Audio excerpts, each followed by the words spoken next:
యథార్థమైన ఆరాధన. ఇది ఈరోజు కోవూరులో ఉన్నటువంటి మన సంఘానికి మాత్రమే కాదు కానీ ప్రపంచవ్యాప్తంగా ఉన్నటువంటి దేవుని యొక్క అన్ని సంఘములకు ఈ మాటలు ప్రాముఖ్యమైనవి. ప్రపంచవ్యాప్తంగా ఉన్నటువంటి అందరూ క్రైస్తవులు చేసేటువంటి పని ఇదే. కానీ మనం చేసేటువంటి ఆరాధనలో యథార్థత లేకపోతే ఏమవుతుంది? యథార్థత లేని ఆరాధన దేవుని యొక్క దృష్టిలో అది ఏమాత్రము కూడా పనికి రానిదవుతుంది. ఎవరికైనా ఏదైనా ఒక వస్తువు ఇష్టం అనుకోండి, ఆ వస్తువులో లోపము లేకుండా మనం దాన్ని జాగ్రత్తగా వారికి అందించామంటే మొదటిగా వారు సంతోషపడతారు, దాన్ని ఇచ్చాం కాబట్టి. లేకుండా దాన్ని మనం చెడగొట్టి చెడిపేసి దాన్ని గాయపరిచి దాన్ని వృధా చేసి దాని నిండా మట్టి తొలగించి దాన్ని వృధా అయిన వస్తువుగా తీసుకెళ్ళి వారికి ఇష్టమైంది అయి ఉండొచ్చు, కానీ దాన్ని మనం చెడిపి కనుక వారి చేతికి ఇచ్చామంటే వారు ఏమనుకుంటారంటే దీన్ని ఇలా చేయకుండా భద్రపరిచి నాకు ఇచ్చుంటే బాగున్ను అనేటువంటి ఆలోచన వారికి కలుగుతుంది. అయితే విలువైనటువంటి మాట ఏంటంటే యథార్థంగా ఆరాధించు వారు దేవునికి ఈరోజు కావాలి.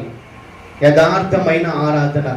మరి యథార్థమైనటువంటి ఆరాధన చేసే పర్సన్లో నువ్వు ఉన్నావా లేదా?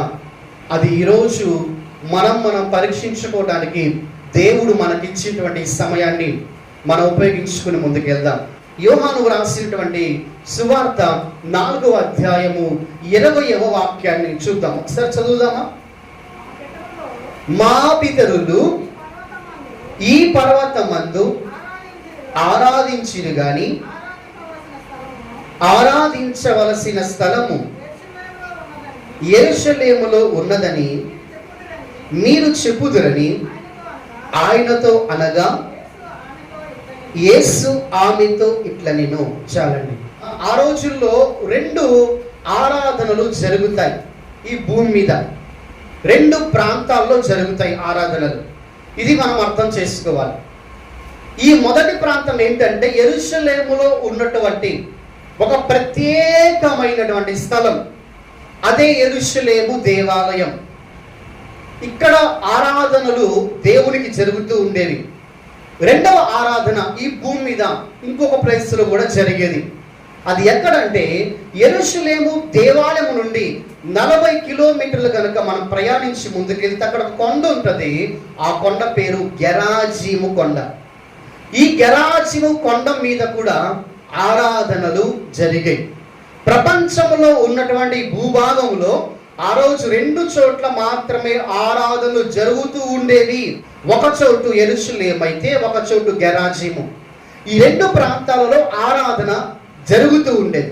అయితే ఈ సమరయ స్త్రీ యేసు ప్రభుతో ఇలా చెప్తుంది, అయ్యా మేమైతే ఇక్కడ ఆరాధిస్తాం, మీరైతే అక్కడ ఆరాధించమని చెప్తున్నారు అని అన్నప్పుడు ప్రభు వారు ఒక మాట చెప్తారు. ఆ మాటను మనం చదువుకొని వాక్యంలోకి వెళ్దాం. ప్రభు వారు ఏమంటున్నారు? 21వ వచనం. అమ్మా, ఒక కాలము వచ్చుచున్నది, ఆ కాలమందు ఈ పర్వతం మీదనైనను యెరూషలేములోనైనను మీరు తండ్రిని ఆరాధింపరు. నా మాట నమ్ముము. మీరు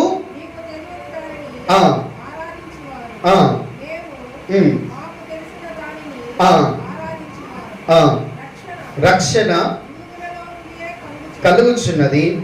అయితే ఆరాధించువారు ఆత్మతోను సత్యముతోను వచ్చుచున్నది. అది ఇప్పుడును వచ్చే. చాలండి. ఇప్పుడు 2 చోట్ల ఏం జరిగేవి? ఆ దినాలలో ఆరాధన జరిగేది. కానీ యేసు ప్రభువారు 3వ ఆరాధనను పరిచయం చేశారు. ఇక్కడ ప్రభువారు ఒక మాట చెప్తున్నారు. అమ్మా, ఒక కాలం రాబోతుంది. ఆ కాలంలో యెరూషలేములో జరిగే ఆరాధన కానీ ఈ గెరాజీము కొండ మీద జరిగే ఆరాధన కానీ జరగదు. ఇక్కడ మీరు ప్రార్థన చెయ్యరు. నా మాట నమ్మండి అని ప్రభు అన్నారు. రెండు ఆరాధనలు జరుగుతున్నటువంటి ఆ దినాన ప్రభువారు మూడో ఆరాధన గురించి చెప్పారు. అది ఏంటనంటే అదే యథార్థమైనటువంటి ఆరాధన. ఆ రోజుల్లో ఆ రెండు ప్లేసుల్లో జరిగే ఆరాధనలో యథార్థత ఉంటే దేవుడి మాట చెప్పడు. ఇది మనం అర్థం చేసుకోవాలి. ఆ దినాల్లో జరిగే రెండు ఆరాధనలు ఒక బలమైన ఆత్మతో సత్యముతో యథార్థమైన ఆరాధన ఉంటే దేవుడి మాట చెప్పాల్సిన అవసరం రాదు. ఏంటి ఈరోజు మనం ఏం అర్థం చేసుకోవాలి? ఈ రోజున మనం 3 రకాల ఆరాధనల గురించి మనం వినబోతున్నాం. మొదటి ఆరాధన సమరయులు చేసిందైతే, రెండవ ఆరాధన యూదులు చేసిందైతే, మూడవ ఆరాధన నువ్వు నేను ప్రపంచంలో ఉన్న అందరము కూడా కలిసికట్టుగా చేయాల్సినటువంటి ఆరాధన ఈ యొక్క ఆత్మతో సత్యముతో చేసే యథార్థ ఆరాధన. ఈ 3 ఆరాధనలో నుంచి మనం ఈరోజు కొన్ని ప్రాముఖ్యమైన విషయాలు మనం తెలుసుకోవాలి. ఎందుకు తెలుసుకోవాలి అంటే, ఆరాధన అంటే మనం ఏమనుకుంటామంటే, మనము ఆరాధన అనగా వచ్చి మనం పాట పాడి, లేకపోతే వచ్చి ఇంకొకటి చేసి ప్రార్థన చేయటమో వాక్యం వినటమో ఇది మాత్రమే కాదు. కానీ ఇవన్నీ కలిసి ఉన్నప్పుడు ఏం జరగాలో అది మనలో జరిగితేనే నిజమైన యథార్థమైన ఆరాధన అవుతుంది. కింద యేసయ్య ఒక మాట చెప్తాడు. ఏం చెప్తారంటే, అట్టివారే కావాలని తండ్రి కోరుచున్నాడు. కింద ఫుట్నోట్లో ఉంటుంది, వెతకుచున్నాడు. అంటే దాని అర్థం ఏంటి? ఆ రోజు జరుగుతున్న ఆ రెండు ఆరాధనలు దేవునికి ఇష్టం లేవు. కాబట్టి ప్రభు వారు ఏం చూస్తున్నారంటే, ఆత్మతో సత్యముతో ఆరాధించే వారిని వెతుకుతున్నాడు, వారినే కోరుకుంటున్నాడు. కాబట్టి చూద్దాం, వాక్యంలోకి వెళ్దాం. మొదటిగా ఈ భూమి మీద జరుగుతున్న ఆ దినాన జరుగుతున్న ఆరాధనలు ఈరోజు జరుగుతున్న ఆరాధనలు మనం పోల్చుకొని ప్రతిదాన్ని మన పరిశీలనగా తెలుసుకోవాలి. చూద్దాం, వాక్యంలోకి వెళ్దాం. మొదటి ఆరాధన ఏంటనంటే సమరయుల ఆరాధన. సమరయుల ఆరాధన ఏంటి చూద్దాం. మళ్ళా వాక్యంలోకి, అదే వాక్యంలోకి 4వ అధ్యాయము 20వ వాక్యం ఒకసారి చదువుదాం. మా పితరులు ఈ పర్వతమందు ఆరాధించిని గాని. చాలండి. సమరయుల ఆరాధన గురించి మనం ఆలోచన చేస్తున్నాం. సమరయుల ఆరాధన ఏంటి? సమరయులు ఆరాధించాలంటే వారికి ఒక ఆకారము కావాలి. ఆ ఆకారం ఏంటి అంటే ఒక కొండ. ఇది మీరు అర్థం చేసుకోవడానికి ప్రయత్నం చేయండి. ఈ ప్రతి మాట చాలా విలువైంది. సమరయులు ఆరాధించడానికి వారికి ఆరాధించేటువంటి ఒక ఆకారం ఏంటనంటే ఒక కొండ.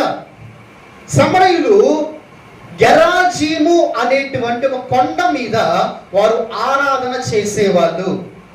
ఒకవేళ వారి తరతరాలలో చిన్న బిడ్డలు పుట్టినా పెద్దవారైనా యవనస్తులు అవుతున్నా వారికి ఏం నేర్పిస్తారంటే, నాన్న ఆరాధన చెయ్యాలంటే నీకేం గుర్తుకు రావాలంటే గెరాజీము కొండ నీకు గుర్తుకు రావాలి. ఈ గెరాజీము కొండను చూసినప్పుడు ఈ గెరాజీము కొండ కాడికి వెళ్ళి నువ్వు ఆరాధన చెయ్యాలి. ఇది చాలా చాలా ప్రాముఖ్యము వారి దృష్టిలో.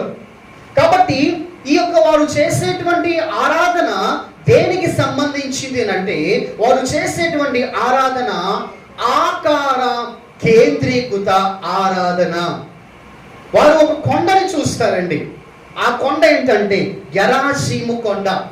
కొండను చూసినప్పుడు వారికి ఏం జ్ఞాపకం వస్తుందనంటే, వారు ఏం చేస్తారంటే ఆరాధన మేము చెయ్యాలి, ఈ కొండ కాడే చెయ్యాలి, ఇంకెక్కడ చేయకూడదు. ఎందుకనంటే మాకు ఒక ఆకారాన్ని ప్రభు ఇచ్చారు. మీకు ఇంకా క్లారిటీగా మాట చెప్తాను. గెరాజీము కొండ మీద నుండి దేవుడు తన దాసుల ద్వారా కొన్నిసార్లు మాట్లాడి ఉన్నారు.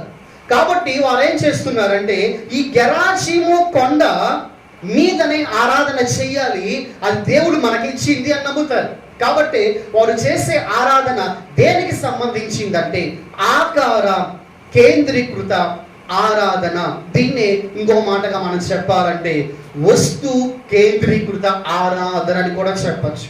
ఒక ఆకారం, ఆ కొండని వారు చూస్తున్నప్పుడు వారి మదిలో మెలిగే ఆలోచన ఆరాధన చేయాలి. అయితే ఈ యొక్క సమరయుల గురించి నేను కొన్ని హిస్టరీ మీకు చెప్తాను, కొంత చరిత్ర చెప్తాను. ఇది అర్థం చేసుకుంటేనే ఈ వాక్యం మనకు అర్థమవుతుంది. ఇశ్రాయేలు ప్రజలలో రాజులు తప్పులు చేసిన సందర్భాలు మనకు బాగా తెలుసు. చేసినప్పుడు ఎవరో రావటం, చెరకు తీసుకుపోవటం.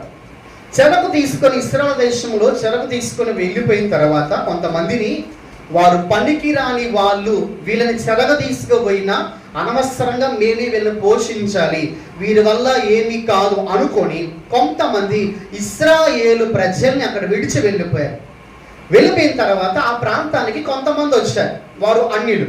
వారు వచ్చి ఆ ప్రాంతంలో జీవిస్తున్నప్పుడు, నేను 2వ రాజుల గ్రంథం గురించి మీకు చెప్తున్నాను, జీవిస్తున్నప్పుడు అక్కడికి సింహాలు వచ్చాయి.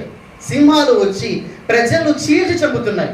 ఇలా జరుగుతున్నప్పుడు ఈ విషయం రాజుకు అర్థమైనప్పుడు రాజు ఏం చేస్తాడంటే ఒక యాజకుడును అక్కడికి పంపిస్తాడు. ఆ యాజకుడు ఒక ప్రదేశంలో నివసిస్తూ ఆయన ఏం చేస్తాడంటే వారికి దేవుని పట్ల భయభక్తులను నేర్పిస్తూ ఉంటాడు. వీళ్ళు ఏం జరగదంటే ఇక్కడ నిలిచినటువంటి యూదులు ఎవరైతే ఉన్నారో, బయట నుంచి వచ్చిన అనులు ఎవరైతే ఉన్నారో, వారి జాతి విస్తీర్ణత కొరకు వారు పెళ్లిళ్ళు చేసుకున్నారు, వారు వివాహాలు చేసుకుని పిల్లలు కన్నారు. వీళ్ళని బైబుల్ ఏం డిక్లేర్ చేసిందంటే వీరు సమరయులు. సమరయులు అంటే యూదులకు అన్యులకు పుట్టినవారు. వీరేం చేసేవాళ్ళంటే సమరయులు ఒక పక్క అన్యులు, ఒక పక్క వారు క్రైస్తవులు లేదా యూదులు ఉన్నారు. వీరేం చేసేవాళ్ళంటే ఇద్దరిని ఆరాధించేవాళ్ళు. ఎవరినంటే ఒకటి అన్య దేవతలను ఆరాధించేవాళ్ళు, రెండవది దట్ సేమ్ టైం దేవుణ్ణి ఆరాధించేవాళ్ళు.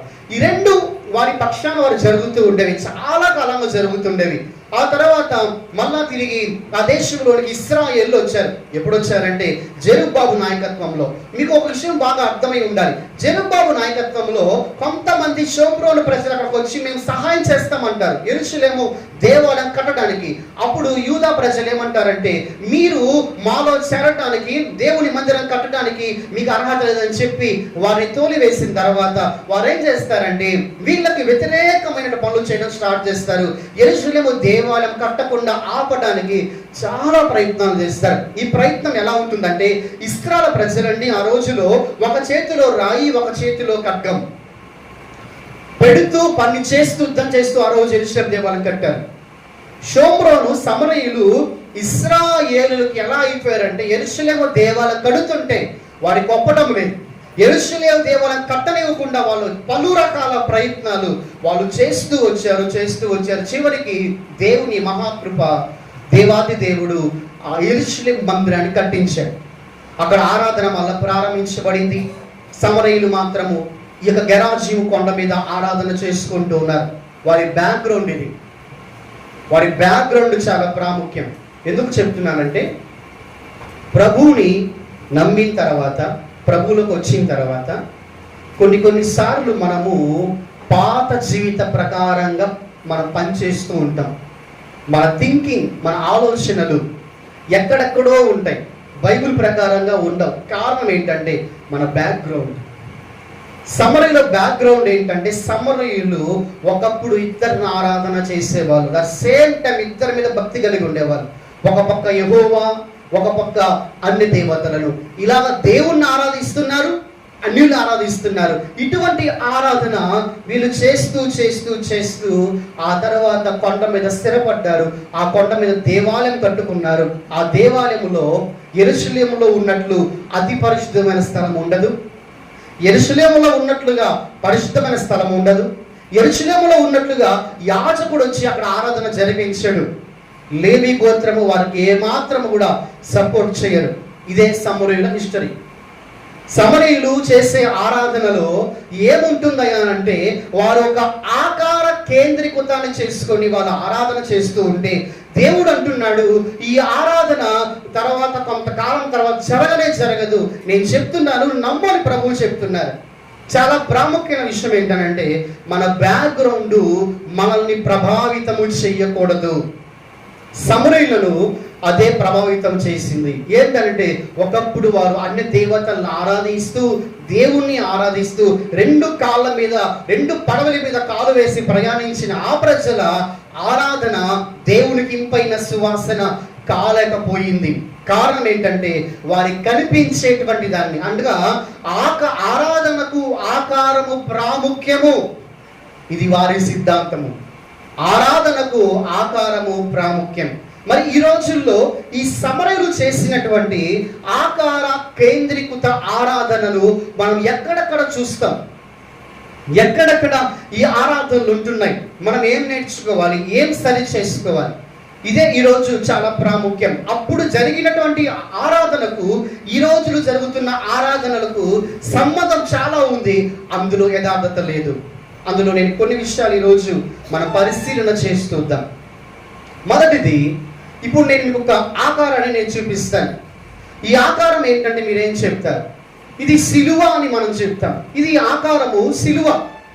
ఈ సిలువను మనం చూసినప్పుడు మన హృదయంలో రావాల్సినటువంటి ఆలోచన ఏంటో తెలుసా? దేవుని యొక్క ప్రేమ. దేవుని యొక్క ప్రేమని గుర్తుకు రావాలి, దేవుని త్యాగంని గుర్తుకు రావాలి. అందుకనే సిలువను ఈరోజు సంఘాల మీద ఉంచుతున్నారు. అందులో ఏ తప్పు లేదు. ఎందుకనంటే ఆత్మీయంగా ఎదిగినటువంటి బిడ్డలు సిలువను చూసినప్పుడు వారు ఏమనుకుంటారంటే, ఈ సిలువ యేసయ్య ఆ రోజు మా కొరకు చేసిన త్యాగానికి అది గుర్తుగా ఉంది, దేవుని యొక్క అగాపే అనే ప్రేమకు ఆ సిలువ జ్ఞాపకంగా ఉంది, అంతే. అంతకించి మరి ఇది కానీ కాకూడదు. ఇప్పుడు ఏం జరుగుతుంది ఈ రోజుల్లోనంటే, ఆకార కేంద్రీకృత ఆరాధన మీకు చెప్తాను. ఈ సిలువ ఆకారం మీద ఒక బొమ్మ ఉంటుంది. ఆ బొమ్మ మీరు గమనించే ఉంటారు. ఆ బొమ్మ ఏంటంటే, ఆ రోజు 2000 సంవత్సరాల క్రితం యేసు ప్రభువారు ఏ రీతిగానైతే ముళ్ళ కిరీటము పెట్టబడి, మేకులతో కొట్టబడి, గాయము చేయబడి, పక్కలో బల్లెతో ఎలాగైతే ఆయన పొడబడి ఉన్నారో ఆయన్ను పోలి చూపించే విధంగా ఒక ఆకారాన్ని దాని మీద చెక్కుతారు. ఈ ఆకారాన్ని ఏం చేయడం జరుగుతుందంటే, ఎవరైతే ఈ యొక్క ఆకార కేంద్రీకృత ఆరాధన చేస్తారో ప్రతి ఆదివారము లేక పుండోత్తన దినాన వారు దాన్ని పట్టుకుంటారు. ఇలా పట్టుకున్న తర్వాత వారు ప్రార్థనలు చేస్తూ దానిని ఆకారాన్ని తీసుకొని బయట నుండి వారు పుల్పీటు వరకు, అనగా ఈ పరిశుద్ధమైన అతి పరిశుద్ధ స్థలం వరకు దాన్ని వారు తీసుకొని వచ్చి దాన్ని కేంద్రీకృతం చేస్తారు. ఇక్కడ కానీ అక్కడ కానీ దాన్ని కేంద్రీకృతం చేస్తూ వారు దేవుని ఆరాధిస్తూ ఉన్నారు. ఇదే ఆ రోజు షోమ్రోను ప్రజలు, సమరయులు చేసినటువంటి ఆరాధన. ఒక కొండను వారు గమనించారండి. ఈ కొండ మీద మనం ఆరాధన చేయాలి. ఆరాధనకు ఆకారము అత్యంత ప్రాముఖ్యమైనది. అది మనకు చాలా ఉత్సవాన్ని, బలమును మనకు కలిగిస్తుంది. ఇక్కడ ఏం జరుగుతుందనంటే, ఒక మాటను అర్థం చేసుకోవాలి. దయచేసి ఎప్పుడు మీరు సిలువకు మాత్రం మొక్కకండి, సిలువకు మాత్రం మొక్కకండి. అపవాది యేసు ప్రభువారిని ఒకరోజు శోధించాడు. మీ అందరికీ బాగా తెలుసు. నా కాళ్ళకు మొక్కు అన్నాడు. ప్రభు ఏమన్నారు? నీ ప్రభుకి మాత్రమే మొక్కి ఆయన్ను మాత్రమే నువ్వేం చేయాలి? పూజించాలి. ఇప్పుడు ఈ సిలువ మన ఎదుట ఎందుకు ఉంచబడిందంటే, అనుక్షణం నువ్వు యేసు ప్రభు త్యాగానికి జ్ఞాపకం చేసుకో, ఆయన ప్రేమను జ్ఞాపకం చేసుకో, అంత మాత్రమే. కానీ ఇక్కడికి వచ్చి ఈ సిలువను తాకి మనము మొక్కుకునటం చాలా తప్పు. అది దైవ వాక్యానికి విరుద్ధమైనటువంటి విషయం. ఈరోజు మనం గమనిస్తూ ఉంటాం, పెద్ద పెద్ద సిలువలు కొన్ని చోట్ల వారు పెడుతూ ఉంటారు. ఎందుకు పెడతారంటే, అది యేసు ప్రభు త్యాగాన్ని చూపిస్తుంది. అది చూసినప్పుడు నీకు యేసే గుర్తుకు వస్తాడు. నాకే కాదు, అన్యులకు కూడా. యేసు ప్రభుని నమ్మని వాళ్ళకు కూడా సిలువ చూస్తే ఎవరు జ్ఞాపకం వస్తారు? ప్రభు జ్ఞాపకం వస్తాడు. అంతేకాని అక్కడికి వచ్చి ఆ సిలువ దగ్గరకు మనం వచ్చి మోకాల మీద కూర్చొని ఆ సిలువని మనం పట్టుకొని మన కళ్ళగద్దుకుంటూ, లేకపోతే దానికి మనం మ్రొక్కి దానికి దండం పెట్టి మనం ప్రార్థన చేయకూడదు. మీకు ఈ మాట నేను చాలా ఖండితంగా వాక్యం నుంచి చెప్తున్నాను. ఎందుకనంటే, మనకు ఒకానొక సమయంలో దానియేలు ప్రార్థన చేసినప్పుడు ఏం చేశాడు మీ అందరికీ బాగా తెలుసు. యెరూషలేము వైపు తలుపులు తీశాడు, దేవునికి ప్రార్థన చేయడం ప్రారంభించాడు. కానీ ఎటువంటి ఆకారాన్ని ఆయన చేసుకోలేదు. ఆకార కేంద్రీకృత ఆరాధన దేవుని దృష్టికి అది ఇంపైనటువంటి ఆరాధన కానే కాదు, అందులో యథార్థత లేనే లేదు. కాబట్టి ప్రియ సంగమా, ఆ రోజు సమరయులు చేసిన ఆ ఆరాధన వస్తువులను కేంద్రీకృతం చేసుకొని వారు చేశారు. అంత మాత్రమే కాదు, కానీ రెండవ విషయం ఏంటంటే విగ్రహ ఆరాధన. విగ్రహ ఆరాధన అనేది క్రైస్తవులు చెయ్యరని ప్రతి ఒక్కరికి తెలుసు, కానీ క్రైస్తవులు ఉన్నటువంటి ఈరోజు కొన్ని సంఘాలలో చేసేటువంటి పని ఏంటంటే వారు విగ్రహాన్ని ఆరాధిస్తూ ఉంటారు. మీరు గమనించాల్సినటువంటి ప్రాముఖ్యమైన విషయం ఏంటంటే మీరు వాటిని చూసే ఉంటారు, వాటి గురించి మీరు వినే ఉంటారు. ఏంటి ఆ పరిస్థితి అంటే యేసు ప్రభు యొక్క ఆకారాన్ని చేసుకోవడం, లేకపోతే యేసు ప్రభు యొక్క తల్లి మరియ గారి ఆకారము చేసుకోవడం, లేకపోతే అపోస్తుల యొక్క ఆకారాలు చేసుకోవడం, వారి దగ్గరకు వెళ్ళి మోకాళ్ళ మీద కూర్చొని ప్రార్థన చేయటం, దీన్నే విగ్రహ ఆరాధన అంటారు. ఇది చాలా చాలా ప్రాముఖ్యంగా మనం తెలుసుకోవాలి. మనము కూడా అప్పుడప్పుడు ఈ కోడూరు ప్రాంతానికి వెళ్తూ ఉంటాం. మీరు వెళ్ళండి, దర్శించండి ప్రాంతాన్ని, సంఘానికి వెళ్ళండి, సంఘంలో ప్రార్థన చేయండి. కానీ వారు ప్రత్యేకంగా ఒక చోటును పెట్టి ఉంటారు. ఆ చోటులో ఒక విగ్రహాన్ని నిలిపి ఉంటారు. ఆ విగ్రహం దగ్గరికి వెళ్ళి మనం ప్రార్థన చేస్తున్నామంటే అన్యుడికి మనకు తేడా ఏముంది? అక్కడ వాళ్ళు కూడా తిరుపతికో లేకపోతే ఇంకో ప్రాంతాలకు వెళ్ళి విగ్రహం ముందే కూర్చుంటారు, ప్రార్థన చేస్తారు. ఇప్పుడు వాళ్ళకి మనకు ఉన్నటువంటి తేడా ఏంటి? ఏమీ లేదు, ఏ భేదం కూడా లేదు, సేమ్ టు సేమ్. దీన్నే ఏమంటారంటే ఆకార కేంద్రీకృత ఆరాధన. ఇటువంటి ఆరాధనలు దేవుడు ఇష్టపడడు. మీకు వాక్యంలో బలమైన రుజువు మనం చూస్తాం కాసేపట్లో. ఇవి మనం చాలా ప్రాముఖ్యంగా అర్థం చేసుకోవాలి. ఎందుకనంటే బహుశా అలా వెళ్ళి గనక నువ్వు గనక మోకరించి ప్రార్థన చేస్తున్నావంటే నువ్వు ఒక విగ్రహం ముందు ప్రార్థన చేస్తున్నావు. ఆ విగ్రహంలో చలనం లేదు. ఇప్పుడు దేవుడి వాక్యం చెప్తుంది, వినవు, మాట్లాడవు. వాటి ముందు నువ్వు వెళ్ళి మేరీ మాత విగ్రహం అని, యేసుప్రభు విగ్రహం అని నువ్వు వెళ్ళి ప్రార్థన చేస్తుంటే ఆ ప్రార్థన ఏమవుతుంది? వాక్యము నువ్వు మనం చదవడం లేదా? వాక్యాన్ని ధ్యానించడం లేదా? దేవుని వాక్యము ఒక దానికి ఒక రకముగా, అంటే అన్ని విగ్రహాలకి ఒక రకంగా వినవు, చూడవు, మాట్లాడవు, ఏమి చేయవు. అయితే యేసుప్రభు విగ్రహం చూస్తుంది, వింటుంది, మాట్లాడుతుంది. ఇది జరిగే విషయమా? రెండు సేమ్ టు సేమ్. దేవుడు ఈ విషయంలో ఏమాత్రం బాధపడ్డు. అసలు దేవుడు అటువంటి ఆకారాలు నా కొరకు చేసుకోవద్దని దేవుడే చెప్పాడు. ఇది ఖచ్చితమైన విషయం. కాబట్టి ఆ విషయంలో అలా ఉంటుందేమో, ఈ విషయంలో ఇలా ఉంటుందేమో అనేటువంటి ఆలోచన మనలో కనుక ఉంటే, పొరపాటుగా వెళ్ళి కనుక అటువంటి ఆరాధనలు పాల్గొంటే నువ్వు ఖచ్చితంగా తెలుసుకో, అవి ఏ మాత్రము చూడవు, ఏ మాత్రం నీ ప్రార్థన వినవుగాక. వినవు, వినేది దేవుడు ఒక్కడే. నువ్వు చేసే ప్రార్థన వినే దేవుడు ఒక్కడే. అవి ఏవి కూడా నీ ప్రార్థన వినవుగాక, వినవు, చెయ్యవుగాక, చెయ్యవు. వాటి వల్ల ఏమీ కాదు. అవి చేసే వాళ్ళట్టి వాళ్ళే, పూజించే వాళ్ళట్టి వాళ్ళే. దేవుని వాక్యం చెప్తుంది కదా ఆ మాట. అలాంటప్పుడు దేవుడు ఒకరికి ఒక విధమైన న్యాయాన్ని, ఇంకొక విధమైన న్యాయాన్ని దేవుడు చేయడు. ఇక్కడ సమ్మరీలు ఎందుకు అలా చేశారంటే నేను చెప్తున్నాను, వారి బ్యాక్గ్రౌండ్. మరి ఈరోజు ఇలాంటి ఆరాధన ఎందుకు చూస్తున్నామంటే వారి బ్యాక్గ్రౌండ్. ఎక్కడి నుంచి మూలాలు వచ్చాయి, ఎక్కడి నుంచి జరుగుతుంది, ఈ బ్యాక్గ్రౌండ్ మనకు తెలియకపోతే నువ్వు కూడా అటువంటి ఆరాధనలో పాల్గొంటావేమో.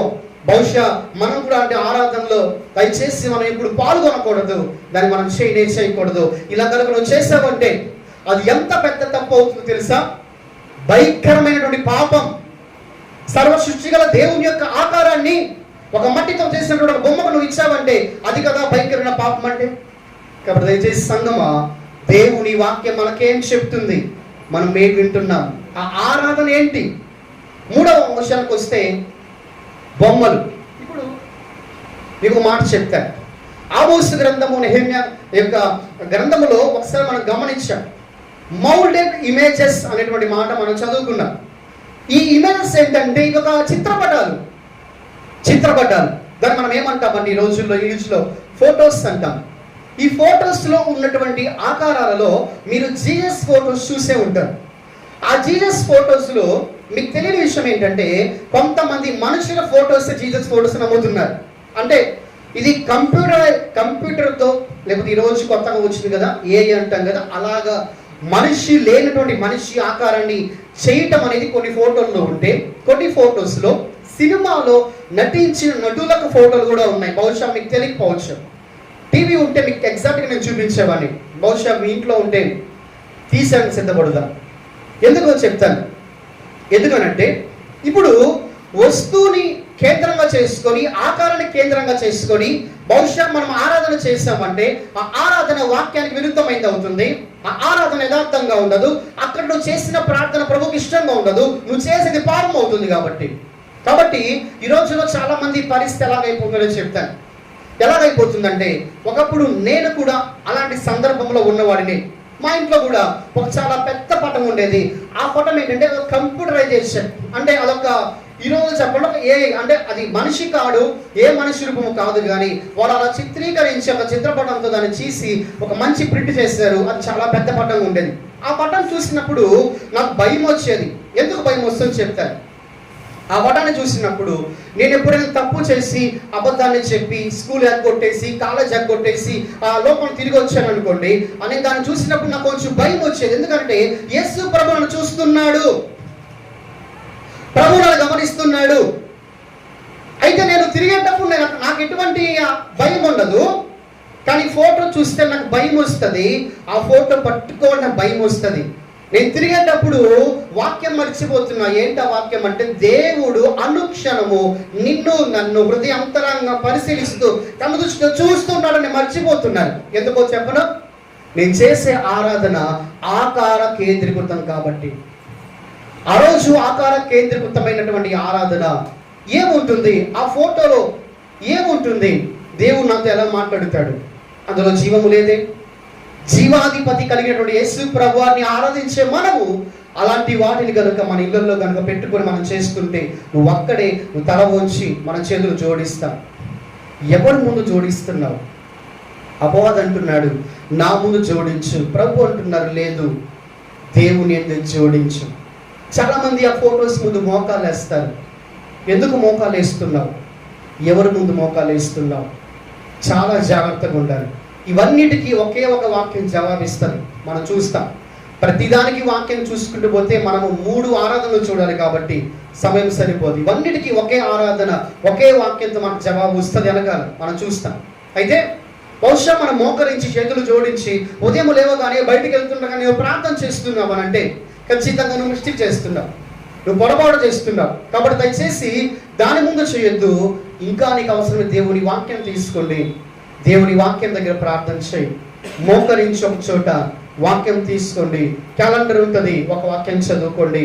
అంతేకాని దయచేసి అలాంటి చిత్రపటాన్ని దయచేసి మీరు నమ్మకండి, దాని మీద ఆరాధించకండి. ఎందుకనంటే ఒక మనిషి ఎగ్జాక్ట్గా స్కెచ్ చేసి దాన్ని నిరూపించాడు. దేవుడు వద్దని చెప్పింది అదే కదా. ఒకప్పుడు అన్య ప్రజలందరూ కూడా అవే చేస్తుంటే దేవుడు వాటిని వద్దన్నాడు. ఈరోజు అవే ఎగ్జాక్ట్గా నిజమైన దేవుని ఆరాధనలోకి వచ్చాయంటే ఎంత పెద్దగా అపవాది ప్లాన్ చేశాడు, ఎంత పెద్దగా అపవాది తన కుట్ర చేస్తున్నాడు. కాబట్టి ప్రియ సంగమం, దేవుడిని ఆరాధించే నువ్వు ఎలా ఆరాధిస్తున్నావు? ఒకవేళ ఇలాంటి ఆరాధన మనం చేస్తుంటే ఒకసారి ఆత్మీయమైనటువంటి మెచ్యూరిటీతో ఆలోచన చేయాలి. ఆత్మీయ మెచ్యూరిటీ లేకపోతే ఏముందులే, దేవసేవకుడు చెప్తూ ఉంటాడు మనం ఎగ్జాక్ట్గా దాన్నే చేస్తాం. కానీ వద్దు, దేవుని వాక్యానికి మనం లోబడుదాం. దేవుడు సర్వశక్తి కలిగిన దేవుడు. ఆయన్ని మనం ఏ ఆకారముతో కూడా మనం పోల్చకూడదు కూడా. ఆ ఫొటోస్లో ఉన్నవారు యేసు ప్రభు అని రుజువు ఏమైనా మీకు కనిపిస్తుందా? ఇంకా ఎగ్జాక్ట్ ఇంకొక మాట చెప్తాను. ప్రభువారు చనిపోయిన తర్వాత ఒక గుడ్డతో ప్రభువుని చుట్టారు. ఆ గుడ్డ ఇప్పుడు నేటికి సజీవంగా ఉంది. ఆ గుడ్డను పట్టుకుంటే మన పరలోకానికి వెళ్ళిపోతామా? ఆ గుడ్డలో ప్రభువు రక్తం ఉన్నది కదా. ఆ గుడ్డ కాడికి వెళ్ళి ప్రార్థన చేస్తే పరలోకానికి వెళ్ళిపోతామా? ఇవేమి జరిగే పనులు కావు. అలా జరిగే పని అయితే ఈ పాటికి ఆ గుడ్డను ముక్కలు చేసి పంచుకునే వాళ్ళు దేశాలు. ఇవి జరిగే పనులు కావు. దేవుడు వాడిని వద్దని చెప్పాడు. కాబట్టి నువ్వు ఎలా ఆరాధిస్తున్నావు? ఇంకొక విషయం ఏంటంటే, కొండల మీదకు మోకాలతో వెళ్ళటం ఇదొక విధమైన ఆరాధన. ఏంటంటే అదొక ఆకారాన్ని బేస్ చేసుకున్నటువంటి ఆరాధన. కాబట్టి మీరు గమనించండి, ఒక కొండకి ఒక 1000 మెట్లు ఉండొచ్చు, 300 మెట్లు ఉండొచ్చు, 400 మెట్లు ఉండొచ్చు. ఆ మెట్లు వారు ఎక్కుతూ మోకాల మీద ఎక్కుతున్నారు. నేను కొన్ని వీడియోస్ కూడా చూశాను. మోకాళ్ళ మీద వారు ఎక్కుతూ పైకి వెళ్తున్నారు. అది నిజమైన ఆరాధన అనుకుంటున్నారు. అలా చేస్తే దేవుడు ఇష్టపడతారు అనుకుంటున్నారు. అలా ఇష్టపడే పని అయితే దేవుడు ఎందుకు ఈ క్రొత్త నిబంధన యోహాను సువార్త 20 ఎందుకు ఈ మాట చెప్తారు ప్రభువారు?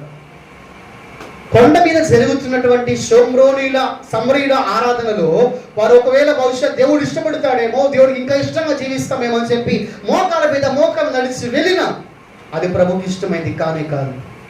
నువ్వేం చేస్తున్నావు, ఏం ఆరాధిస్తున్నావు? ఆరాధన ఆత్మతో సత్యముతో నీ హృదయపూర్వకంగా ఉండాలి.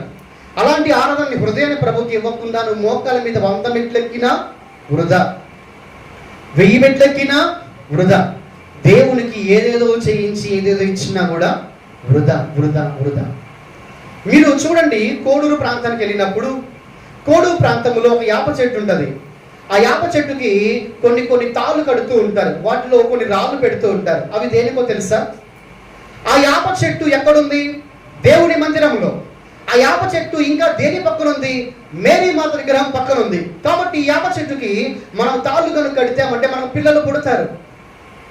దీన్నే ఆకార కేంద్రీకృత ఆరాధన అంటారు. ఆ యాప చెట్టు చూసినప్పుడు దానికి కట్టాలి, కడితే నీకు వచ్చేస్తుంది. ఇది ఆత్మీయ గుడ్డితనం. గుడ్డి వాళ్ళగా క్రైస్తవులు నేడు చాలా మంది ఉన్నారు. ఈ లోక దేవత వారికి ఏం కలుగు చేస్తుంది అంటే గుడ్డితనమే. ఆత్మీయ గుడ్డితనంతో నేను రీసెంట్గా వెళ్ళి చూసినప్పుడు చాలా ఉన్నాయి, వాటి మీద చాలా ఉన్నాయి. అవన్నీ దేనికనంటే అవి కడితే పిల్లలు పుడతారు, ఉద్యోగం వస్తుంది, వ్యాపారం లాభాలు వస్తాయి, జరగని పనులు జరుగుతాయి. ఇదే ఆరాధన అంటే? దేవుడు మనకు నేర్పించిన ఆరాధన ఇదేనా? దేవుని ఆరాధన ఏమవుతుందంటే అది కేవలము ఆకార సంబంధమైనదిగా ఉండిపోతుంది నాన్న. కాబట్టి ప్రియ సంగమా, ఒకవేళ ఇటువంటి వాటిలో నువ్వు పడతావేమో, ఒకవేళ అపవాదిని మభ్యపెడతాడేమో, దయచేసి ఒకసారి సమరీల ఆరాధన దేవుడికి ఇష్టంగా లేదు. అంతేకాకుండా ఇంకా ప్రాముఖ్యమైన విషయం ఏంటంటే జపమాల. ఇప్పుడు జపమాల అంటే నేను మీకు కొన్ని విషయాలు మీకు చెప్తాను. జపమాల గురించి ప్రాముఖ్యంగా మా చిన్నప్పుడు మేము నెల్లూరులో ఉండేవాళ్ళం. మాకు పక్కనే రోమన్ కథోలిక్ చర్చి ఉండేది. మాకు ఈ జపమాల మా ఇళ్ళలో కూడా ఉండేది. జపమాల గురించి మీకు తెలియని సత్యాన్ని నేను చెప్తాను.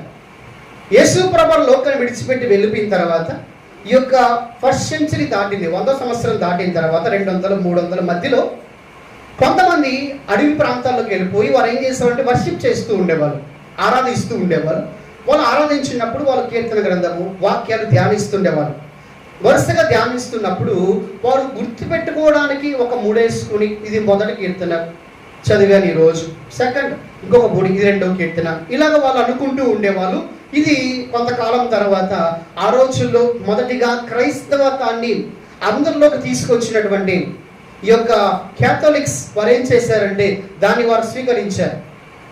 ఓకే, ఆ రోజుల్లో క్రైస్తత్వాన్ని ప్రజల్లోకి తీసుకొని వచ్చింది క్యాథలిక్స్ అనుకుందాం. వారు చాలా కృషి చేశారు. నేటికి క్రీస్తు వారికి సంబంధించిన ప్రతి వస్తువు వాడు ఉందనంటే క్యాథలిక్ చేసినటువంటి చాలా బలమైనటువంటి కార్యాలు. వాళ్ళు మనం ఈరోజు ఒక విధంగా మనం చూసినప్పుడు వారు వర్షిప్ కరెక్ట్గా లేకపోవచ్చేమో, కానీ ఆ రోజు వారు చేసినటువంటి పనులు ఈరోజు చాలా సాక్షార్థంగా ఉన్నాయి, మంచి పనులే చేశారు. తర్వాత కొంతకాలం గడిచిపోయింది, ఇవన్నీ కూడా ఆరాధనలోకి వస్తూ ఉన్నాయి. అప్పుడు ఏం జరిగిందంటే ఒక వ్యక్తి పేరు మీకు చెప్తాను. ఆ వ్యక్తి పేరు డొమినికో అనేటువంటి వ్యక్తికి దాదాపుగా క్రీస్తు శకం 15వ శతాబ్దంలో మేరీ మాత గారు ప్రత్యక్షంగా కనపడి లేకపోతే దర్శనంలో కనిపించి ఆమె ఏం చేశారంటే ఒక జపమాలను ఆయన చేతికి ఇచ్చారు. దాన్ని ఆయన తీసుకుని ఎగ్జాక్ట్గా దాని ఆకారంతో చాలా చేసుకొని వారు సంఘాల్లో ఇవ్వడం ప్రారంభించారు. జపమాల ప్రార్థనకు వారికి ప్రాముఖ్యం. మీరు గమనించండి, క్యాథలిక్స్ దగ్గర జపమాల కంపల్సరీ ఉండాలి. కంపల్సరీ జపమాల మందిరానికి తేవాలి. బైబిల్తో ఈక్వల్గా అది ఉంటుంది. ఎందుకనంటే వారు చేసే ప్రేయర్ జపమాలతో ఉంటుంది కాబట్టి.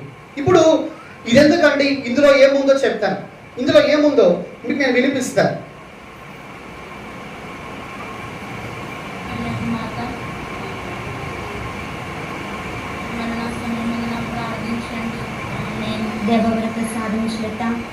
మీరు వినండి. ఏలిన వారు మీతో ఉన్నారు. స్త్రీలలో ఆశీర్వదింపబడిన వారు మీరే. మీ గర్భఫలముకు యేసు ఆశీర్వదింపబడిన వారగునే. పరిశుద్ధ మరియమ్మ సర్వేశ్వరుని యొక్క మాత, పాపాత్ములమైన మా కొరకు ఇప్పుడును మా మరణ సమయమందున ప్రార్థించండి. వాళ్ళు ఏమంటున్నారు విన్నారా? మేరీ మాత మా కొరకు మీరు ఏం చేయాలి? ప్రార్థన చేయండి.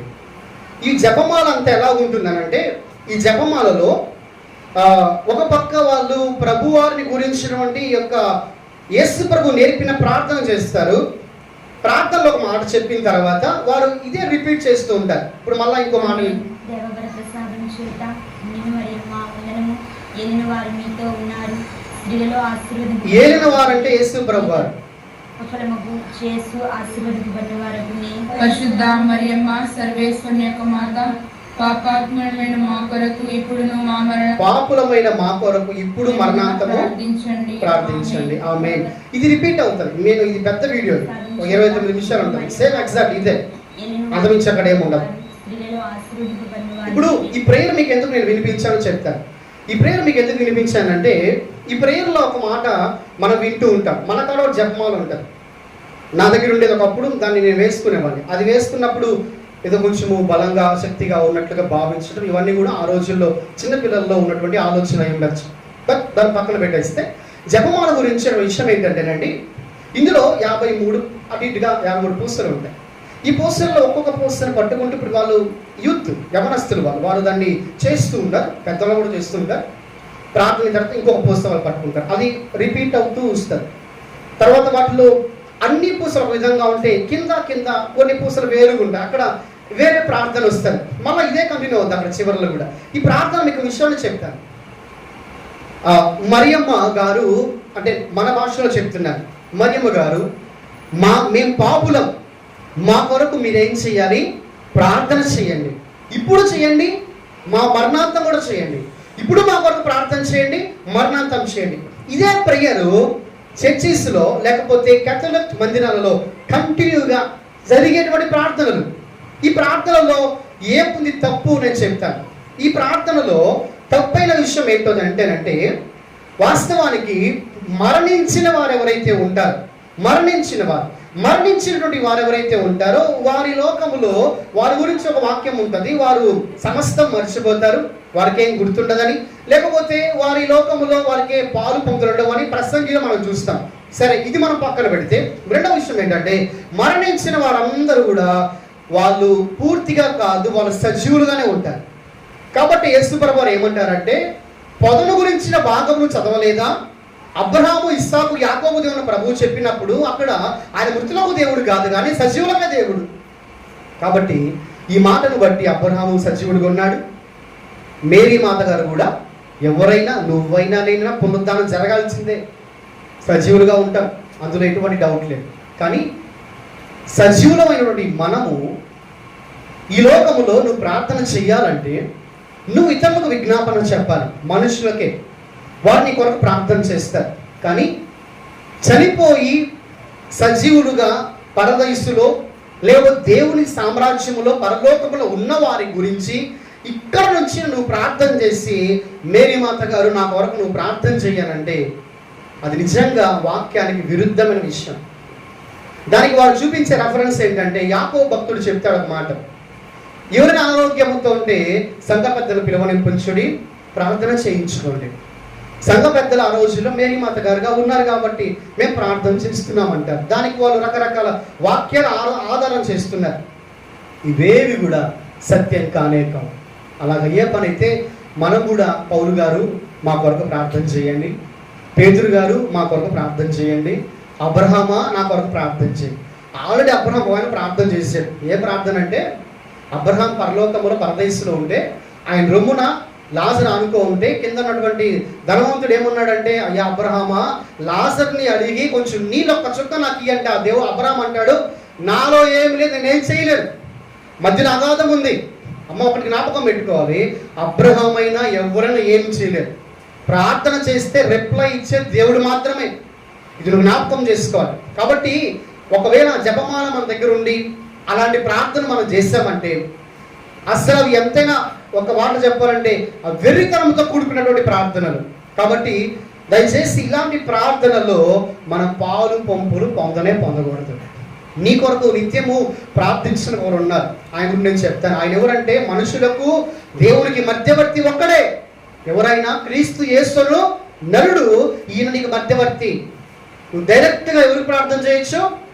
యేసు ప్రభువుకు చేయొచ్చు. నేనేం చేయాలంటే, మా వాళ్ళు చనిపోయారు కదా, నేను డైరెక్ట్గా అమ్మగారు నా కొరకు ప్రార్థన చేయి. మా అమ్మకు నేను ప్రార్థన చేయాలా? అమ్మ నా కొరకు ప్రార్థన చేయి. అలాగే పాపమ్మ గారు ఉన్నారు కదా, ఆ మహాభక్తురాలు కదా, పాపమ్మ గారు కూడా చెప్పు, పాపమ్మ గారు నా కొరకు ప్రార్థన చేయండి. మా తాత ముత్తాతలు ఉన్నారు కదా, అయ్యా మీరు మా కొరకు. ఎంత వెలితనం ఇది! వాళ్ళు దీని గురించి వాళ్ళు చాలా విస్తారంగా మాట్లాడుతూ ఉంటారు, రకరకాల వాక్య ఆధారాలు చూపిస్తూ ఉంటారు. ఇవన్నీ నిజమైనటువంటి ఆరాధనలు కానే కావు. ఇదంతా కూడా ఒక వస్తువు.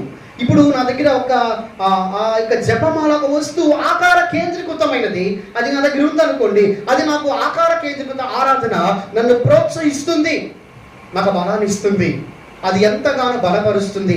ఇదే షోమ్రోనీల సమరయుల ఆరాధన.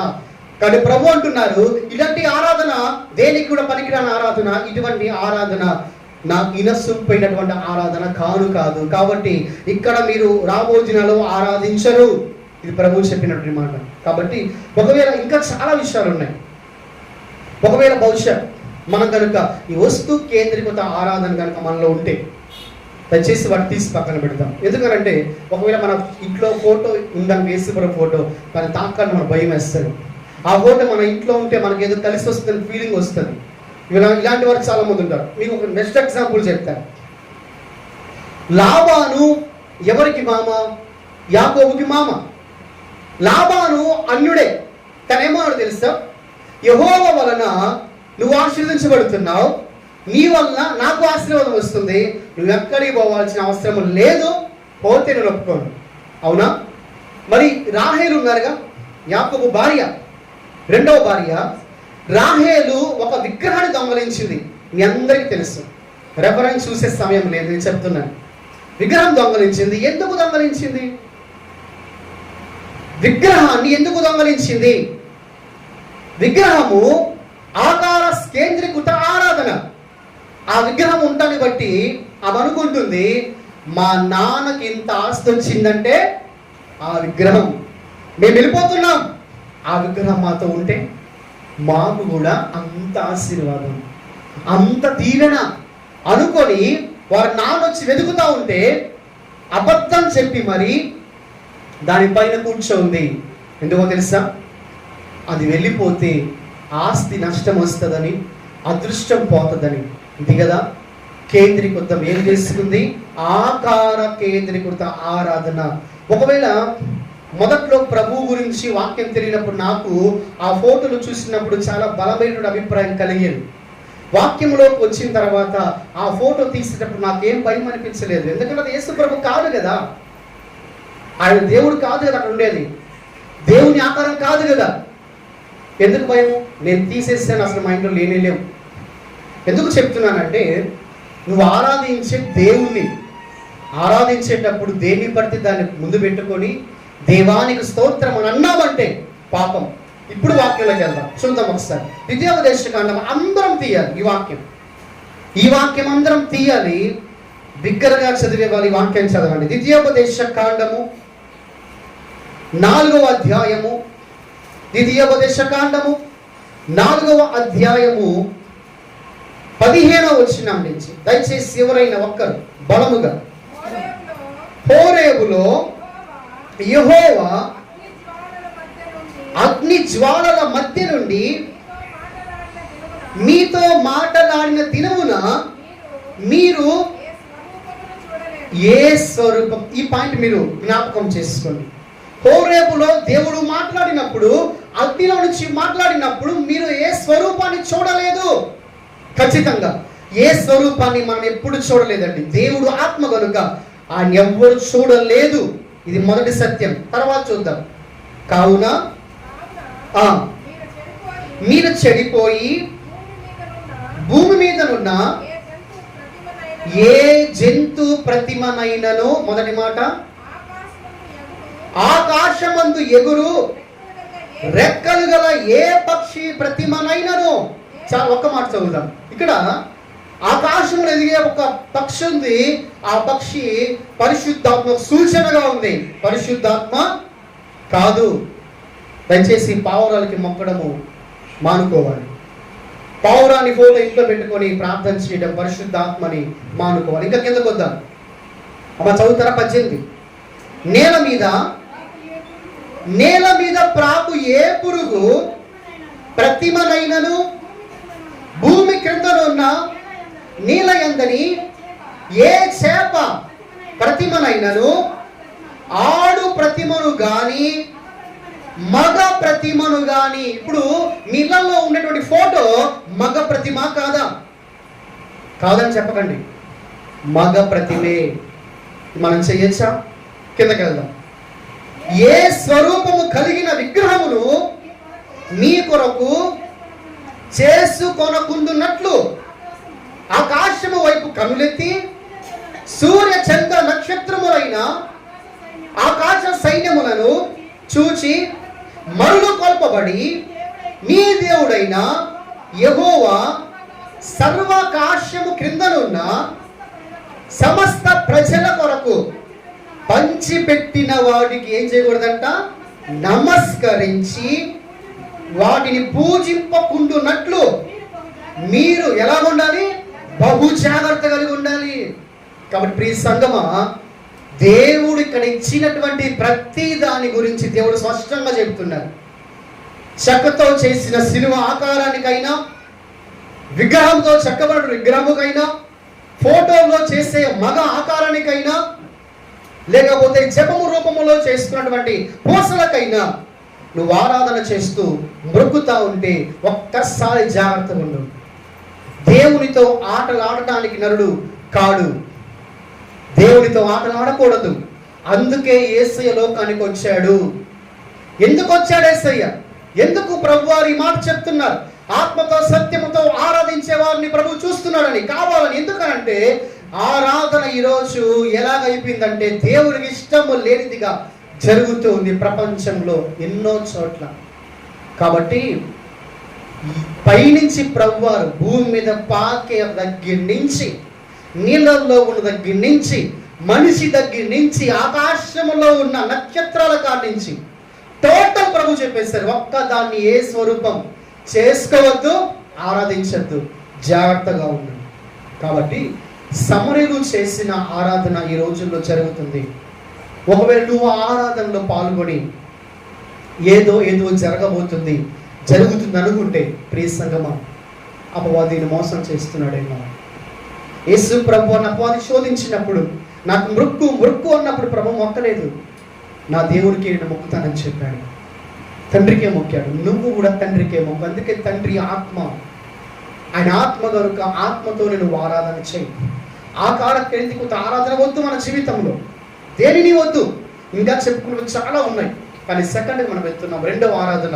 ఆ రోజు భూమి మీద రెండవ ఆరాధన జరిగేది. అది ఎక్కడంటే యెరూషలేములో. చేసేవారు ఎవరంటే యూదులు. చూద్దాం వాళ్ళ గురించి వాక్యం చూద్దాం. మళ్ళా మూల వాక్యంకి వెళ్ళిపోదాం. యోహాను రాసినటువంటి సువార్త 4వ అధ్యాయము 20వ వాక్య భాగం. మా పితరులు ఈ పర్వతమందు ఆరాధించిరి గాని ఆరాధింపవలసిన స్థలము. చాలండి. రెండవ ఆరాధన ఏంటో చెప్తాను. రెండవ ఆరాధన ఏంటంటే అది స్థలము. ఇప్పుడు యూదులకు సమరయులకు వాదన ఎక్కడ పడుతుంది అంటే ఇక్కడ పడుతుంది. ఆరాధించినటువంటి స్థలము ఎక్కడుంది తెలుసా? యెరూషలేములో ఉంది. ఇది స్థలము ప్లస్ ఇంకో మాట కూడా ఉంది దాంట్లో. ఆ మాట మనం చూద్దాం. మార్కు సువార్త 11వ అధ్యాయము, మార్కు 11:15 నుంచి త్వరగా మనం చదువుదామా? వారు యెరూషలేముకు వచ్చినప్పుడు ప్రవేశించి దేవాలయంలో నారంభించి రూకల మార్చి వారి బల్లను పడద్రోసి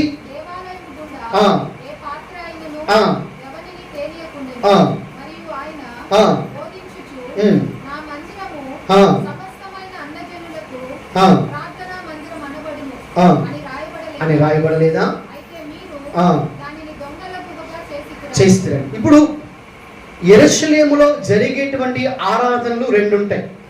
ఒకటి స్థలము ప్లస్ ఇంకొకటి వ్యాపారము. ఇప్పుడు మనం మీరు చూసింది చదివింది అదేంటనంటే స్థలము ప్లస్ వ్యాపారము.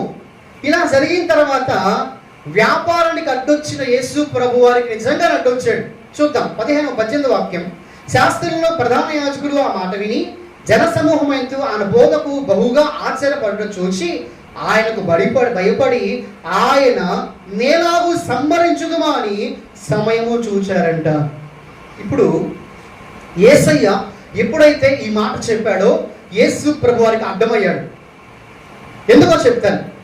ఇప్పుడు మనం రెండవ ఆరాధనకు వచ్చాం. ఈ ఆరాధన ఏంటంటే స్థల వ్యాపార కేంద్రీకృత ఆరాధన. స్థల వ్యాపార కేంద్రీకృత ఆరాధన. ఈ ఆరాధన యెరూషలేములో జరుగుతూ ఉండేది. అయితే ఈ ఆరాధన గురించి కూడా ప్రభు ఏమన్నారంటే అక్కడ ఆరాధించరు, ఇక్కడ ఆరాధించరు. ఒక కాలం రాబోతా ఉంది, ఆ టైంలో ఆత్మతో సత్యముతో ఆరాధించబోతున్నారు. ఈ ఆరాధనలో కూడా కొన్ని పొరపాట్లు జరుగుతూ వచ్చాయి. ఇప్పుడు సమరయులకు వీళ్ళకు పడేటువంటి వాదన ఏంటంటే నువ్వు ఎక్కడ ఆరాధించడానికి లేదు, ఆరాధించే ప్లేస్ ఏంటో తెలుసా? యెరూషలేములో ఉన్నటువంటి ఆ స్థలం మాత్రమే. ఇక్కడ చేస్తేనే ప్రభు వింటాడు, ఇక్కడ చేస్తేనే ప్రభు అంగీకరిస్తాడు. ఇదేటువంటి విషయం. ఈ రోజుల్లో స్థల వ్యాపారాన్ని కేంద్రం చేసుకునేటువంటి ఆరాధనలు మనం చూడాలి. స్థల ఆరాధన క్లుప్తంగా మీకు విషయాలు చెప్తాను. స్థల కేంద్రీకృత ఆరాధనలు ఎలా ఉంటాయో చెప్తాను. మీరు ఎప్పుడన్నా విని ఉండొచ్చు, ఒకవేళ చెప్పి ఉండవచ్చు. ఏంటో చెప్తాను.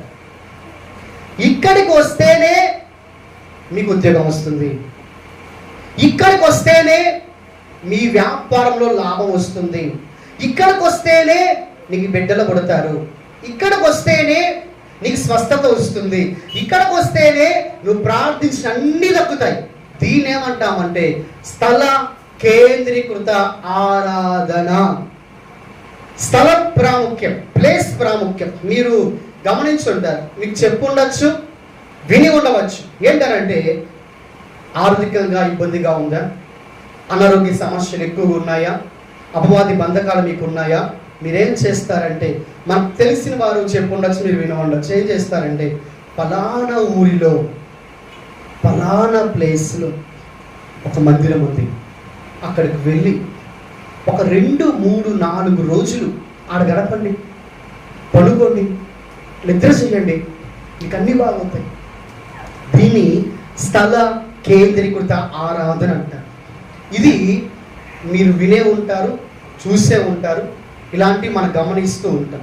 ఇలాంటివి మనం ముందుగా చెప్పుకున్న ఆర్సిఎం వారికి మాత్రమే పరిమితం కాదు, ప్రొటెస్టెంట్ వారికి కూడా పరిమితమైన వాక్యాలు ఇవి. ఎందుకనంటే ఇలాంటి ఆరాధనలు చాలా జరుగుతున్నాయి. చాలా విషయాలు మనం యూట్యూబ్లో లేకపోతే టీవీల్లో మనం ట్రైలర్గా చెప్తూ ఉంటాం. మీకు సమస్య ఉందా, ఈ ప్లాస్కి రండి, ఈ స్థలం ఆశీర్వదించబడ్డ స్థలం, ఇది దేవుడు ఎన్నుకున్న స్థలం, ఇక్కడికి వస్తే అన్నీ పోతాయి, అన్నీ వస్తాయి, రండి. దీని ఏమంటారు తెలుసా? స్థల కేంద్రీకృత ఆరాధన. చాలా ప్రాముఖ్యంగా అర్థం చేసుకోవాలి. ఏంటంటే ప్రియ సంగమం, దేవుడు ఏ ప్లేస్లో నువ్వు ప్రార్థించినా వింటాడు. వినడా? సరే మీరు నాకు చెప్పండి, భూమి మీద దేవుడు ఎక్కువగా ప్రార్థన ఆలకించే ప్లేస్ ఏముంది? ఆలోచించండి. భూమి మీద దేవుడు ఎక్కువగా ఆలకించేటువంటి ప్రార్థన వినేటువంటి ప్లేస్ ఏంటి? నాకు తెలిసిన వాక్య ప్రకారంగా చెప్పనా? నీ హృదయమే. నీ హృదయంలో చేసే ప్రేయర్ ఎప్పుడు ప్రభు వింటూ ఉంటాడు. ఈ భూమి మీద ప్రత్యేకంగా ప్రార్థన ఆలకించే ప్లేస్ ఇదే, రండి అని చెప్తే నమ్మద్దు, అది వాక్యానుసారం కాదు. ఈ భూమి మీద ఏమైనా ప్లేస్ ఉందంటే నీ హృదయమే. కొత్త నిబంధనలు ప్రభు చెప్తున్నారు కదా, నీ హృదయం నాకు ఆలయం. ప్రభు అంటా నీ హృదయంలో డైరెక్ట్గా నువ్వు ప్రభుకే చెప్పుకుంటా. ప్రియ సంగమా, మోసపోవద్దు.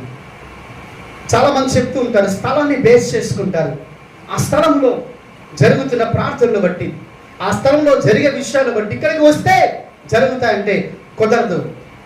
దేవుడు ఎక్కడున్నా చూసే దేవుడు. దేవుడు పక్షపాత ఉన్నాడా? మనం అనుకుంటూ ఉంటామండి. కొన్ని దేశాల్లో దేవుని యొక్క కార్యాలు అద్భుతంగా జరుగుతున్నాయి. ఆ దేశాలు పుట్టుంటే బాగున్నాం, ఒక్కసారి దేశంకి వెళ్తే బాగున్నాం. కలగట్లేదా? కలిగించట్లేదా?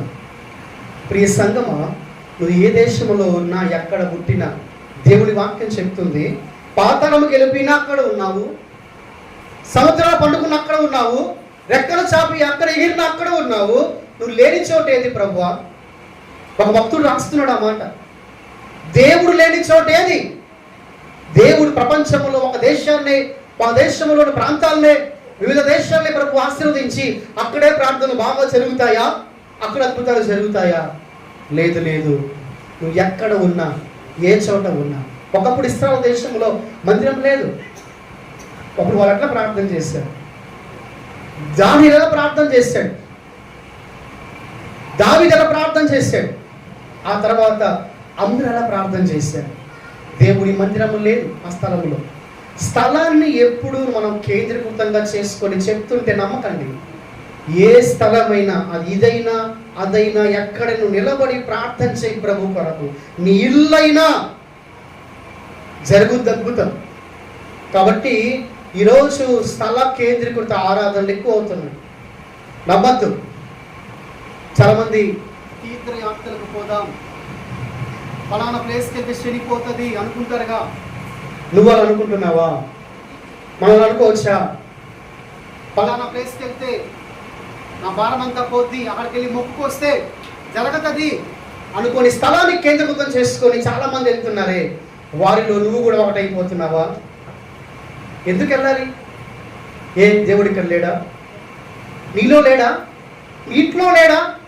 నీ హృదయంలో లేడా? ఎందుకు నువ్వు రకరకాల ప్లేసులు తిరుగుతున్నావు? పలానా పలానా పలానా. నీలో ప్రభు లేడా? నమ్మటం లేదా? దయచేసి స్థలాన్ని మీరు ఎప్పుడు కేంద్రీకృతం చేయకండి. దేవుడు ఒక స్థలానికి పరిమితం అయితే బైబుల్ నమ్మాల్సిన అవసరం మనకు లేదు. ఎందుకో చెప్తాను. ఈరోజు కొంతమంది దేవుళ్ళకి కొన్ని ప్లేసులు పరిమితం. తిరుపతి ఒక పరిమితం, కొన్ని దేవుళ్ళు ఉన్నారు, వాళ్ళకి కొన్ని ప్లేసులు పరిమితం, వాళ్ళు అక్కడ ఉంటారు. అన్ని చోట్ల ఉండేవాడే దేవుడు. అది మన ప్రభు మాత్రమే, సర్వాంతర్యామి. కాబట్టి సర్వాంతర్యామిని తక్కువ చేయొద్దు. కాబట్టి స్థలాన్ని నువ్వు మాత్రం కేంద్రీకృతం ఇబ్బందిలో చేయకండి. చాలా ప్రాముఖ్యమైన విషయం. మరి మనం కొన్ని విషయాలు గమనిస్తే, రెండో విషయం కొంచెం త్వరగా, వ్యాపార కేంద్రీకృత ఆరాధన. ఇక్కడ ఆరాధనలకు కేంద్రం ఏంటంటే వ్యాపారం. వ్యాపారంలో కూడా ఏది పడితే అది అమ్మితే కొనరు. అమ్మాల్సిన కొన్ని ఉంటాయి, దాన్ని అమ్మితేనే మనం కొంటాం. అదేంటో నేను చెప్తాను. ఈరోజు మనము సమయం ఎక్కువైపోతుందేమో పాస్టర్ గారు, లేట్ అయిపోద్దేమో అనుకోకండి. దేవుడు నడిపిస్తున్నప్పుడు తినడానికి ఇష్టపడదాం. మీకు కొన్ని ఎగ్జాంపుల్ నేను చూపిస్తాను, కొన్ని క్వశ్చన్స్ ఇస్తాను. ఆ జవాబు మీకు వస్తే చాలు, మీరు ఆత్మీయంగా చాలా బలంగా ఉన్నారు. అపవాది మిమ్మల్ని ఏం చేయలేడు.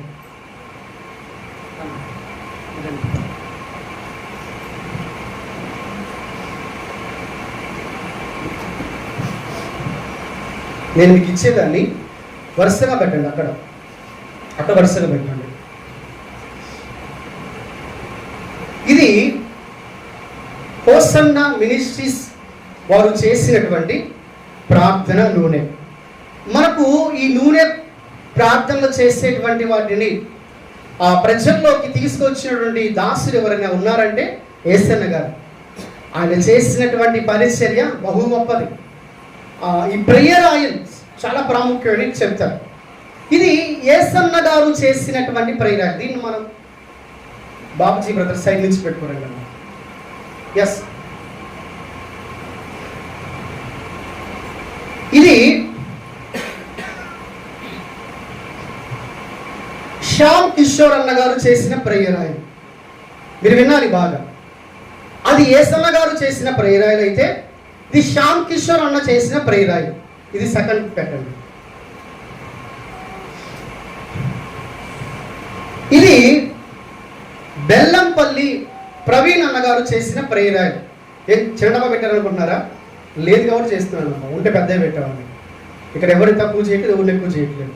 అసలు వాళ్ళకి సంబంధం లేదు విషయంలో. ఇది మీరు ఆలోచించాలి. కేవలం మన ఆత్మీయ మెచ్యూరిటీ కొరకు మాత్రమే. అవి పెద్ద అనుకోకండి, చిన్న అనుకోకండి. ఇది బెల్లంపల్లి ప్రవీణ్ అన్నగారు చేసిన ప్రేయర్ ఆయిల్. మీకు ఇంకా స్పెషల్ ఇస్తాను. ఇప్పుడు మనం మన దేశం దాటిపోతున్నాం. దేశం దాటి చాలా దైవజనులు ఉన్నారు. నాకు తెలిసిన వారు చాలా మంది ఉన్నారు, కానీ మీకు తెలియకపోవచ్చు బహుశా. కాబట్టి మీకు తెలిసిన వారిని చెప్తాను. మన దేశం దాటాం, నైజీరియాకి వెళ్ళాం. టీబీ జాషువా గారు ప్రేయర్ చేసిన ప్రేయర్ ఆయిల్ ఫస్ట్ ప్లేస్లో వెళ్ళండి.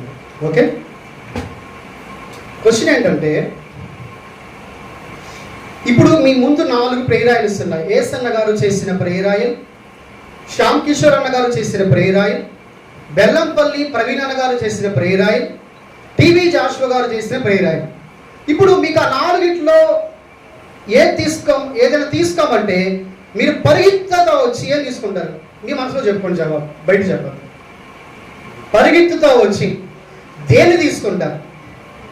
ఇది ప్రాక్టికల్గా మీకు చూపించాలి. దేవుడు నాకు చాలా ప్రాక్టికల్గా చూపించకపోతే అర్థం కాదుగా.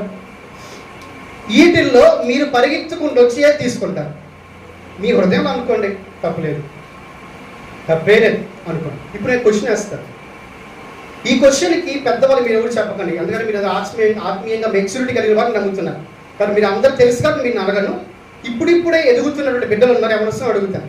ఇప్పుడు ఈ 4 ఏది తక్కువగా పనిచేస్తుంది, ఏది ఎక్కువగా పనిచేస్తుంది? మీరు చెప్పండి.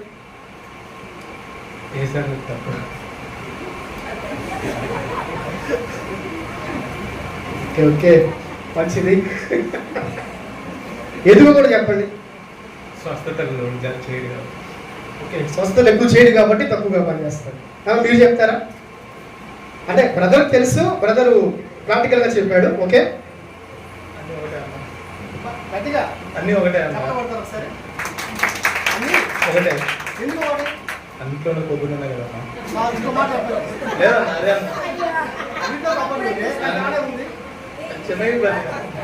కాదు, అన్ని కొబ్బరి నూనె. ఒకటి దాని పేరు ఉంటుంది. ఏం పేరు అది? ఇప్పుడు చెప్పడం పట్టండి అందరూ. అర్థమైందా? కూర్చోండి. ప్రాక్టికల్గా మీకు ఎందుకు చూపించానంటే, జవాబు మీ అందరూ తెలుసు, బట్ బ్రదర్ గారు మనకు అర్థమవడానికి దాన్ని పొడిగించారు. చాలా మంచి పని చేశారు. ఎందుకనంటే మీరు అలా చెప్పబట్టి ఒక్కరు ఏదైనా లోపం ఉన్నా సరి చేయబడతాం కాబట్టి. బ్రదర్ కూడా చాలా మంచి విషయాన్ని చెప్పారు. నేను పెద్దవారు ఎందుకు అడగలేదనంటే, మీకు అందరూ తెలుసు కాబట్టి నేను చెప్తున్నా. పిల్లలు కూడా తెలుసు, యవనస్తులు కూడా. వాళ్ళు ఏమి చిన్నవారు కాదు, చాలా ఆత్మీయంగా బలంగా ఉన్నారు. ఇప్పుడు విషయం ఏంటో చెప్తానండి. విషయం ఏంటంటే, అందులో అన్ని చోట్ల ఉన్నది యేసు రక్తమే, నో డౌట్. ఏదైనా ఒకటే కానీ పనిచేస్తుంది, నో డౌట్. ఇప్పుడు వ్యాపారం నుంచి నేను మళ్ళా చెప్తాను, మీకు క్లారిటీ ఇచ్చేస్తాను. ఏంటనంటే, ఈ ప్రార్థన నూనెలు ఉన్నాయి కదా, ఈ ప్రార్థన నూనెను మన భారతదేశంలో ఉన్నటువంటి ఎవరైనా కానీ, ఉదాహరణకు బ్రదర్ చెప్పినటువంటి ప్రకారంగా మనం వచ్చి లీస్ట్లో ఏసన్న గారిని పెడదాం. ఇది చాలా తప్పు అనకూడదు. నేను ఊరికే చెప్తున్నాను ఎగ్జాంపుల్గా. ఫస్ట్ ప్లేస్లో టీబీ జాషువా గారిని పెడదాం, ఇలా కూడా అనకూడదు. ఇది కూడా చాలా తప్పు. మీకు ఎగ్జాంపుల్ చెప్తున్నాను. ఇప్పుడు టీబీ జాషువా గారు ఎవరైతే ఉన్నారో ఆయన చేసిన స్వస్థతలు, ప్రార్థనలు మనకు తెలిసిన విషయమే. అయితే ఇప్పుడు ఆయన కాడికి వెళ్ళి బాగా ప్రేయర్ చేయించుకొని ఇంత పెద్ద ప్రేయర్ తీసుకొని వచ్చి మన ప్రపంచముగా, మన భారతదేశంలో, మన ఆంధ్రప్రదేశ్లో ఉన్న అన్ని హాస్పిటల్ మీద పోసేస్తే, రోగుల మీద అండి పోసేస్తే బాగా అయిపోద్దా, బాగుపదా? దీనికి మీరు జవాబు చెప్పాలి. ప్రేయర్ తీసుకెళ్ళి హాస్పిటల్లో ఉన్న రోగుల మీద పోస్తే బాగా అవుతుందా, బాగా అవ్వదా? బలం గట్టిగా చెప్ప, నాకు వినపట్టలేదు. బాగా అవ్వదు. ఎందుకు అవ్వదు? వెరీ గుడ్, ఇది ప్రాముఖ్యం. నేను టీబీ జాషువా గారికి వెళ్ళి కొబ్బరి నూనె తీసుకొచ్చినా నాకు బాగవదు, ఏసన్న గారికి వెళ్ళినా బాగవదు. నాలో విశ్వాసం ఉంటేనే. అందుకే వాక్యం చెప్తుంది, మీరు నూనె రాసి ప్రార్థన చేయండి, విశ్వాస సహితమైన ప్రార్థన, అది చాలా ప్రాముఖ్యం. కాబట్టి ఎప్పుడు హెచ్చు తగ్గులుగా దైవ సేవకుల గురించి ఆలోచించద్దు, హెచ్చు తగ్గులుగా ప్రేరాల గురించి అస్సలు ఆలోచించదు. కొంతమంది అక్కడ ఇంకోటి ప్రత్యేకం ఉంది, అది తేలేదు నిన్న నైట్ నుంచి అనుకున్న తెద్దామని, అది ఒలివ నూనె వేరే వాళ్ళు అక్కడికి వెళ్తే ఇస్రాయల్ దేశానికి తీసుకొచ్చి నాకు ఇచ్చారు. అది ఇంకొంచెం స్పెషల్ కదా మన దృష్టిలో. కాబట్టి ఇప్పుడు ఈ సంఘం దయచేసి మనం ఆత్మీయంగా ఖచ్చితంగా ఎదగాలి. ఎదుగుదల లేకపోయింది అనుకోండి, అరే ఎప్పుడెప్పుడు ఆ కాడ పోదామా, ఆ ప్రేరాలు తెచ్చుకుందామా, అయ్యేముండదు. నేను ఒక మాట చెప్తాను, నేను అక్కడికి వెళ్ళినా బహుశా ప్రేరాలు తీసుకెళ్ళిపోవాలి కన్ఫర్మ్గా అనుకోను. ఎందుకో చెప్తాను. యేసు ప్రభువారు తన యొక్క కార్యాలను, తన యొక్క క్రియలను, తన శక్తిని నీలో నాలో ఉంచాడు. నువ్వు తిరుగుతున్నావా? నీలో లేదా? అపవాది ముందుకు వచ్చినప్పుడు పౌలు శీలను చూసినప్పుడు పౌలు ప్రేరాలు తీసుకెళ్ళి నా మీద చల్లలేదు. పౌలుని చూసి ఏం చెప్పింది తెలుసా? దేవుని కుమారులు, దేవుని బిడ్డలు వీళ్ళు దేవుని ప్రకటనకు వస్తున్నారని చెప్పి పుత్తోను దయ్యము ఎక్కువగా ఆడడం స్టార్ట్ చేసింది. మీకు తెలిసిన విషయమే. ఎందుకో తెలుసా? దేవుని మహిమ నీలో ఉంది, నాలో ఉంది, మన అందరిలో ఉంది. చాలా చాలా ప్రాముఖ్యంగా మనం అర్థం చేసుకోవాలి.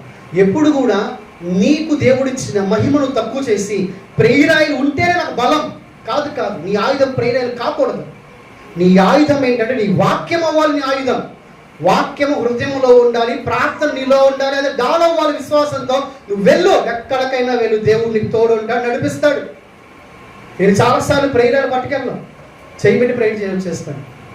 ఎందుకో తెలుసా? దేవుడు నాకు ఇచ్చిన కృపావరం నాలో ఉంది. నేను నమ్ముతున్నాను అది నాలో కృపావరం లేదు. ఏమన్నా పాస్టర్ గారికి ప్రార్థన చేసుకుని ఆ ప్రేయర్ గుడి డబ్బలో పెట్టుకొని వచ్చేద్దాం కాదు. చాలా ప్రాక్టికల్గా మనం ఆలోచించాలి. దేవుడు మనకి ఇచ్చినటువంటి కృపావరం నువ్వు తక్కువ అంచనా వేయద్దు. అపోస్తులను చూస్తే దయ్యాలు ఒలిగిపోయినాయి. నువ్వు తక్కువ అంచనా వేయద్దు. నువ్వు మహిమ పరచబడిన బిడ్డవి, మహిమను ఆపాదించబడ్డ బిడ్డవి నువ్వు. కాబట్టి దేన్ని కూడా తక్కువగా నువ్వు చేయొద్దు. ఇప్పుడు మనం వాక్యంలోకి వద్దాం. ఇప్పుడు ఈ ప్రేయర్ ఆయిల్ మీకు చిన్నది కనబడుతుంది కదా, చిన్నది 10 రూపాయలు అండి, 10 రూపాయలు. ఇప్పుడు వ్యాపారం ఎలా చేయాలి నేను చెప్తాను. ఇప్పుడు 10 రూపాయల ప్రేయర్ ఆయిల్ ఒక డబ్బా కొంటే 10 రూపాయలకే ఇస్తారు నాకు. 100 కొంటే కొంచెం తగ్గుతుంది, 200 కొంటే ఇంకా తగ్గుతుంది, 500 కొంటే ఇంకా తగ్గుతుంది, 1000 కొంటే ఇంకా తగ్గిస్తారు. మరి ఇలా తగ్గినప్పుడు దానికి ఎందుకు విలువ పెడుతున్నాం మనం? మీరు ఆలోచించండి. ఆ డబ్బా 10 రూపాయలకి మీకు అమ్ముతారా బయట? మీరు ఎప్పుడు కొనలేదండి?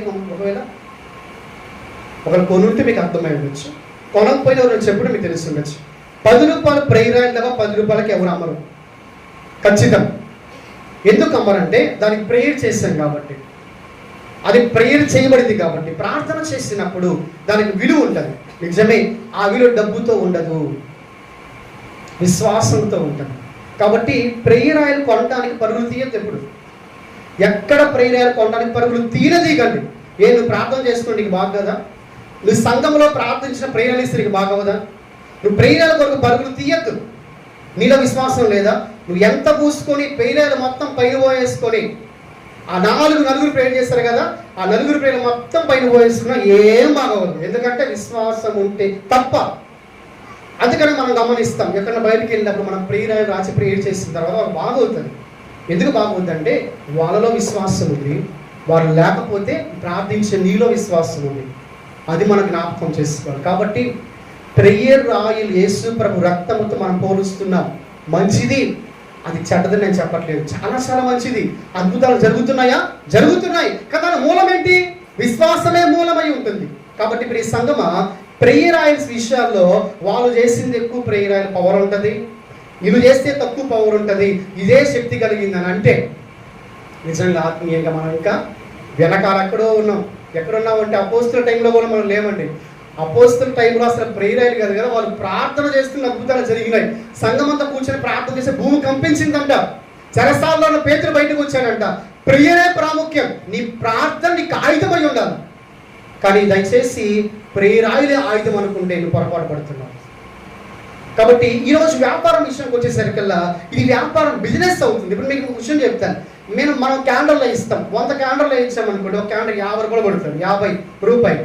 ఈ మధ్య కొంచెం ఎక్కువైంది అనుకోండి, మీ ఎగ్జాంపుల్ చెప్తున్నాను. ఒకడు 100 ఇస్తే నాకు 40 చిల్లరగా ఇస్తాడు, ఇంకొంచెం ఎక్కువ ఇస్తే 30 చిల్లరగా ఇస్తాడు, 1000 వేయించుకుంటే ఇంకా తక్కువగా ఇస్తాడు.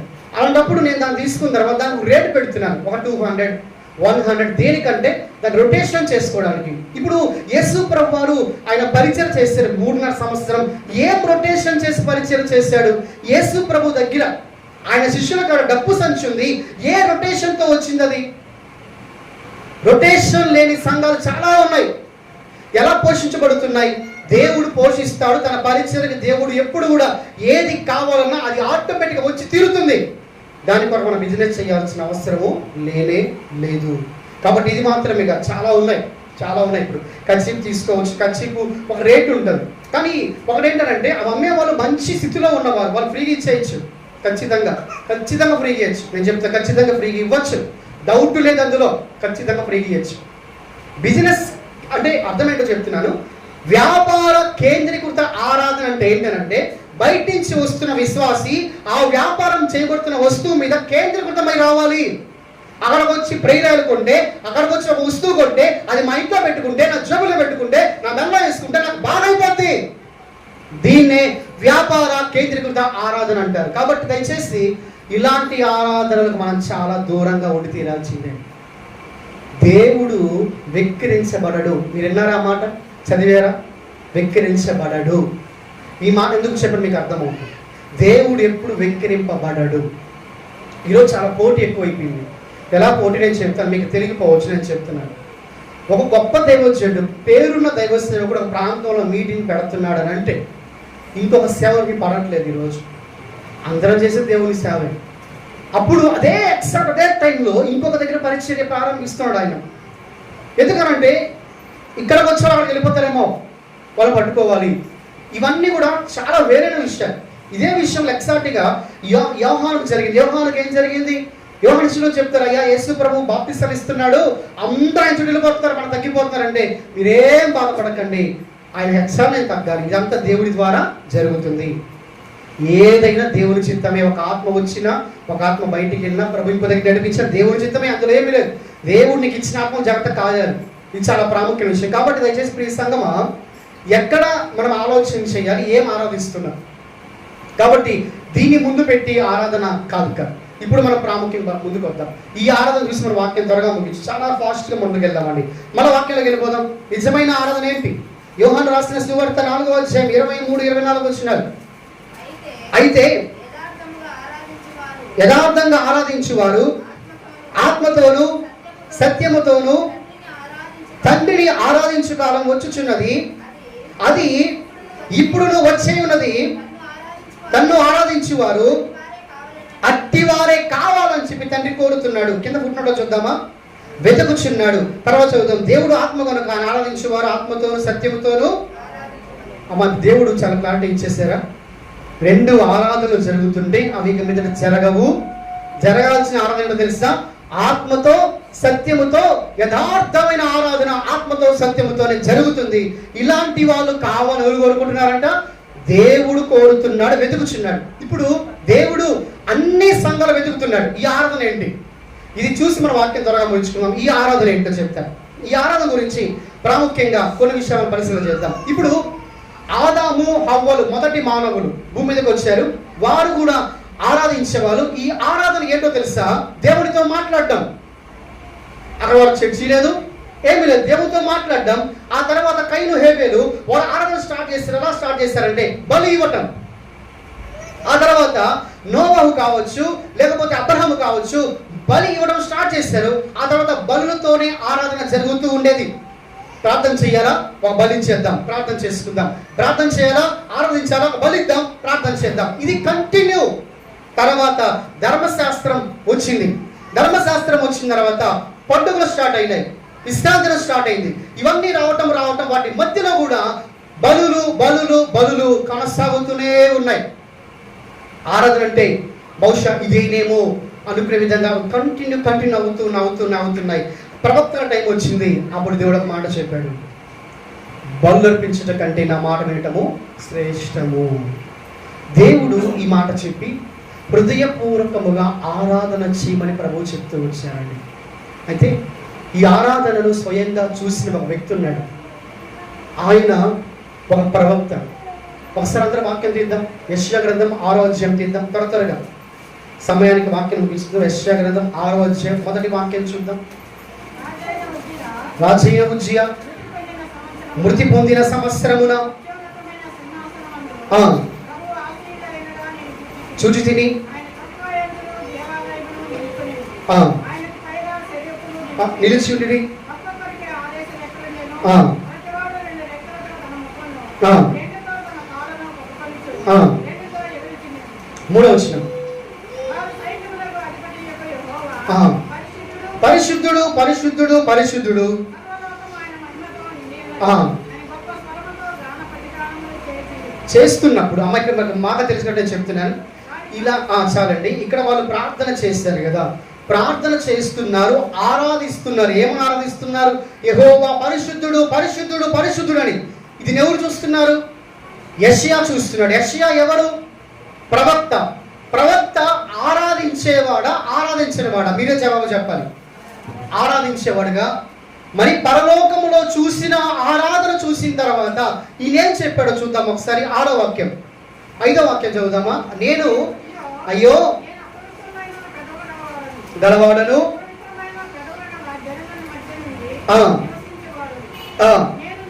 చాలండి. ఇప్పుడు ఆరాధన చేస్తున్నప్పుడు ఆరాధన పరలోకంలో జరుగుతున్నటువంటి దేవదూతల ఆరాధనకి కింద భూమి మీద మనం చేస్తున్న ఆరాధనకి వ్యత్యాసాన్ని ఎవరు కనిపెట్టారో తెలుసా? యెషయా కనిపెట్టాడు కాబట్టి కన్నీరు పెట్టి ఏడుస్తున్నాడు. అయ్యా అయ్యో అపవిత్రమైన పెదాలు కలిగిన వాడి ప్రభువా, ఈ లోకంలో అపవిత్రమైన జీవిస్తున్నాడు ప్రభువా అని. ఎందుకని యెషయా ఆ మాట అంటున్నాడంటే దేవదూతలు చేసే ఆరాధన యథార్థమైన ఆరాధన. మనం చేస్తున్న ఆరాధన ఏంటి? క్వశ్చన్ మార్క్ మనకే. యెషయా ఒక ప్రవక్త అలా ఎందుకు పలుకుతున్నాడు, అలా ఎందుకు ఏడుస్తున్నాడో తెలుసా? ఆయన అంటున్నాడు, అపవిత్రమైన పెదాలు కలిగిన వాడనయ్యా, నా హృదయం నా జీవితం ఇలా ఉన్నది. కానీ పరలోకములో చూస్తే అయ్యా వాళ్ళు ఆరాధిస్తున్న ఆరాధన గమనిస్తే వారు పరిశుద్ధులు పరిశుద్ధులు అంటూ ఉంటే అయ్యా వారిలో ఉన్నటువంటి యథార్థమైన ఆత్మ సత్యము కలిగిన ఆరాధన చూసినప్పుడు నేను చేసే ఈ ఆరాధన దేనికి పనికిరాందిగా ఉందని నేను గుర్తెరిగాను. ఇది యెషయా తెలుసుకున్నాడు. కాబట్టి ఈ రోజున ఈ యొక్క ఆరాధన విషయంలో మనం ఆలోచన చేస్తుంటే ప్రాముఖ్యమైనది ఏంటో చెప్తాను. ప్రాముఖ్యమైనది ఏంటంటే 24వ వాక్యం చెప్తున్న మాట ఏంటంటే దేవుడు ఆత్మ గనుక. అక్కడ మీరు గమనించండి, పెద్ద అక్షరాలతో ఫాంట్ లావుగా ఉంటుంది. మనం యోహాను సువార్తలో చూస్తున్నాం ఆ మాటని. యోహాను 4:24. ఆ దేవుడు ఆత్మ గనుక ఈ ఫాంట్ కేవలం దేవుడికే వాడతారు, బైబిల్ ఇంకెవ్వరికి వాడు. ఆత్మ గనుక ఆయన ఆరాధించువారు ఆత్మతో, అక్కడ చిన్న ఫాంట్ ఉంది, సత్యముతో చిన్న ఫాంట్ ఉంది. ఈ రెండు ఏంటి అసలు? ఈ రెండింటిని మనం అర్థం చేసుకుంటే యథార్థమైన ఆరాధన నువ్వు చేస్తావు. ఇప్పుడు మనం ఆలోచన చేద్దాం. యెరూషలేములో వర్షిపులు జరుగుతున్నాయి, షోమ్రోను కొండ మీద గెరాజులో జరుగుతున్నాయి. ఇవి రెండు ఎందుకు వద్దని యేసు ప్రభువారిని దేవుడు ఎందుకు పంపించాడు? ఆలోచించారా? యేసయ్య ఎందుకు వచ్చాడు? యూదులు ఎందుకు యేసు ప్రభుని ఖచ్చితంగా నమ్మాలి? ఇప్పుడు ప్రభు ఒక మాట చెప్తారు, నా ద్వారానే తప్ప తండ్రి యొద్దకు ఎవరు రాలేం, ఎవరం పోలేం. కాబట్టి వాక్యం చెప్తున్న మాట ఏంటంటే ఆది యందు వాక్యం ఉండెను, వాక్యము దేవుని యొద్ద ఉండెను, ఆ వాక్యము దేవుడై ఉండెను. కింద మనం చూసుకుంటే ఆ వాక్యమే కృప సత్య సంపూర్ణుడిగా మన మధ్య నివసించెను. సత్యం అనగా ఎవరు? యేసు ప్రభు. కాబట్టి యేసు ప్రభుని పిలువబడిన సత్యం అనగా ఏంటి? సత్యం ఆయన ముందు ఉన్నది. మన వాక్యం చెప్తున్నమాట దేవుని వాక్యమే సత్యము. ఇప్పుడు యేసు ప్రభు వారు ఎందుకని ఈ చేతి తీసుకొని వచ్చారు? ఆరాధనలు మామూలుగా జరుగుతూ ఉంటే అంత బాగా యథార్థంగా ఉంటే ఎందుకు యేసు ప్రభు రావాలి ఈ లోకానికి? ఎందుకు వచ్చి మనం చేసే ఆ కరెక్ట్ కాదు, యథార్థంగా ఉండాలంటే నీ వల్ల అవ్వదు. చాలా చాలా ప్రాముఖ్యం. యథార్థంగా ఉండాలని నీ వల్ల కాని పని. ఈరోజు యథార్థమైన ఆరాధన అనుకుంటూ ఆ రోజైనా ఈ రోజైనా జరిగే విషయాలు మనం చూస్తూనే ఉన్నాం. యథార్థమైన ఆరాధన ఏంటో నేను చెప్తాను. ఇప్పుడు మనము క్రొత్త నిబంధన గ్రీకులో రాయబడింది కదా, గ్రీకు మాట చెప్తారు. ఇప్పుడు ఆత్మ అన్న చోట, ఆత్మతో అన్న చోట ఈ గ్రీకు వర్డ్కి అర్థాలు రకాలుగా వస్తాయి. ఏమొస్తాయంటే ఆత్మతో, ఆత్మలో, ఇలాంటి అర్థాలు వస్తాయి. ఆత్మతో ప్లస్ ఆత్మలో. ఆత్మలో ఎవరితో ఆరాధించాలి? సత్యముతో ఆరాధించాలి. నీ ఆత్మలో ఎవరితో నువ్వు ఆరాధించాలి? సత్యాన్ని కలిపి నువ్వు ఆరాధించాలి. అర్థం ఏంటంటే క్రీస్తు లేని ఆరాధన ఏంటి అవుతుంది? దేవునికి ఇష్టమైంది కాదు. క్రీస్తు కలిగిన ఆరాధన ఏమవుతుంది? ఈ వాక్య మూలాంశం యథార్థమైన ఆరాధన. నీలో క్రీస్తు ఉండాలి. అందుకే కొన్నేళ్ళు ఎవరు ప్రార్థన చేశారు తెలుసా? దేవునికి ప్రార్థన చేశాడు. మనం చెప్పండి, తండ్రికి ప్రార్థన చేశాడు. తండ్రికి కొన్నేళ్ళు ప్రార్థన చేశాడు. మంచిదే కాదు, కొన్నేళ్ళు మంచోడు, మరి బాగుందిగా, వదిలేసిగా. వదలలేదు దేవుడు. ఆరాధనలో ప్రాముఖ్యమైన వ్యక్తి యేసు ప్రభు వారు. క్రీస్తు ద్వారా ఎక్కడికి రావాలి? మనం తండ్రి గారికి చేరాలి. కాబట్టి క్రీస్తుని పరిచయం చేయడానికి పేతుని పిలువనంపించాడు దేవుడు. పేతురు వచ్చాడు, యేసు గురించి చెప్పాడు, బాప్తిసం ఇచ్చాడు. అప్పుడు వరకు ఈ యొక్క కొన్నేళ్ళు చేసిన ప్రార్థన నేను చెప్తాను. ఎలా ఉంటుందంటే, అయ్యా ప్రతి విషయములో నిన్నే అడుగుతున్నాను తండ్రి, ఆమేన్. బాప్తిసం తీసుకున్న తర్వాత యేసు నామములో అడుగుచున్నాను తండ్రి, ఆమేన్. ఇది తేడా. ఇక్కడ ఏంటంటే నువ్వు ప్రార్థనలో ప్రభు తండ్రి కాడికి రావాలన్నా, ఆరాధనలో తండ్రి కాడికి రావాలన్నా క్రీస్తు లేకపోతే అంత మృతమే. ఈరోజు నువ్వు తండ్రి కాడికి వచ్చావు, ఈ ఎండ ప్రాంతంలో, ఈ వాతావరణంలో ప్రభు నువ్వు ఆరాధన మందిరానికి వచ్చావు. నీ ఆరాధనలో యేసయ్య ఉన్నాడా? నీలో సత్యం ఉన్నదా? నువ్వు వాక్యానుసారంగా జీవిస్తున్నావా లేదా? వాక్యానుసారంగా జీవించే ఆరాధన మాత్రమే యథార్థమైంది, అదే సత్యమైంది. దానికి కావాలని తండ్రి వెతుకుతున్నాడంట. మరి సంఘం వెతకట్లేదా? మన సంఘంలో వెతకటము లేదా? ఎవరు యేసు ప్రభుని ఉన్నది ఉన్నట్లుగా అనుసరిస్తూ క్రీస్తు వల్లే తండ్రి కాడికి వస్తున్నారు? వెతకటం లేదా? ప్రియ సంఘమా, చాలా చాలా ప్రాముఖ్యంగా మనం కొన్ని మాటలు అర్థం చేసుకోవాలి. ఒక్క మాట మనం చూసి వాక్యాన్ని మనం ముగించుకుందామండి. మన పేతురు మొదటి రాసిన పేతురు గ్రంథము 2వ అధ్యాయము, మొదటి పేతురు 2 అధ్యాయము 5వ వచనం చదువుదామా? యేసు క్రీస్తు ద్వారా దేవునికి అనుకూలమగు ఆత్మ సంబంధమైన బలులను అర్పించుటకు మీరు సజీవమైన రాళ్ళవలే నుండి ఆత్మ సంబంధమైన మందిరముగా కట్టబడుచున్నారు. చాలండి, ఇక్కడ పైన ఒక వాక్యం ఉంది. యేసు క్రీస్తు ద్వారా దేవునికి అనుకూలమగు ఆత్మ సంబంధమైన బలులు. ఎవరి ద్వారా? యేసు క్రీస్తు ద్వారా.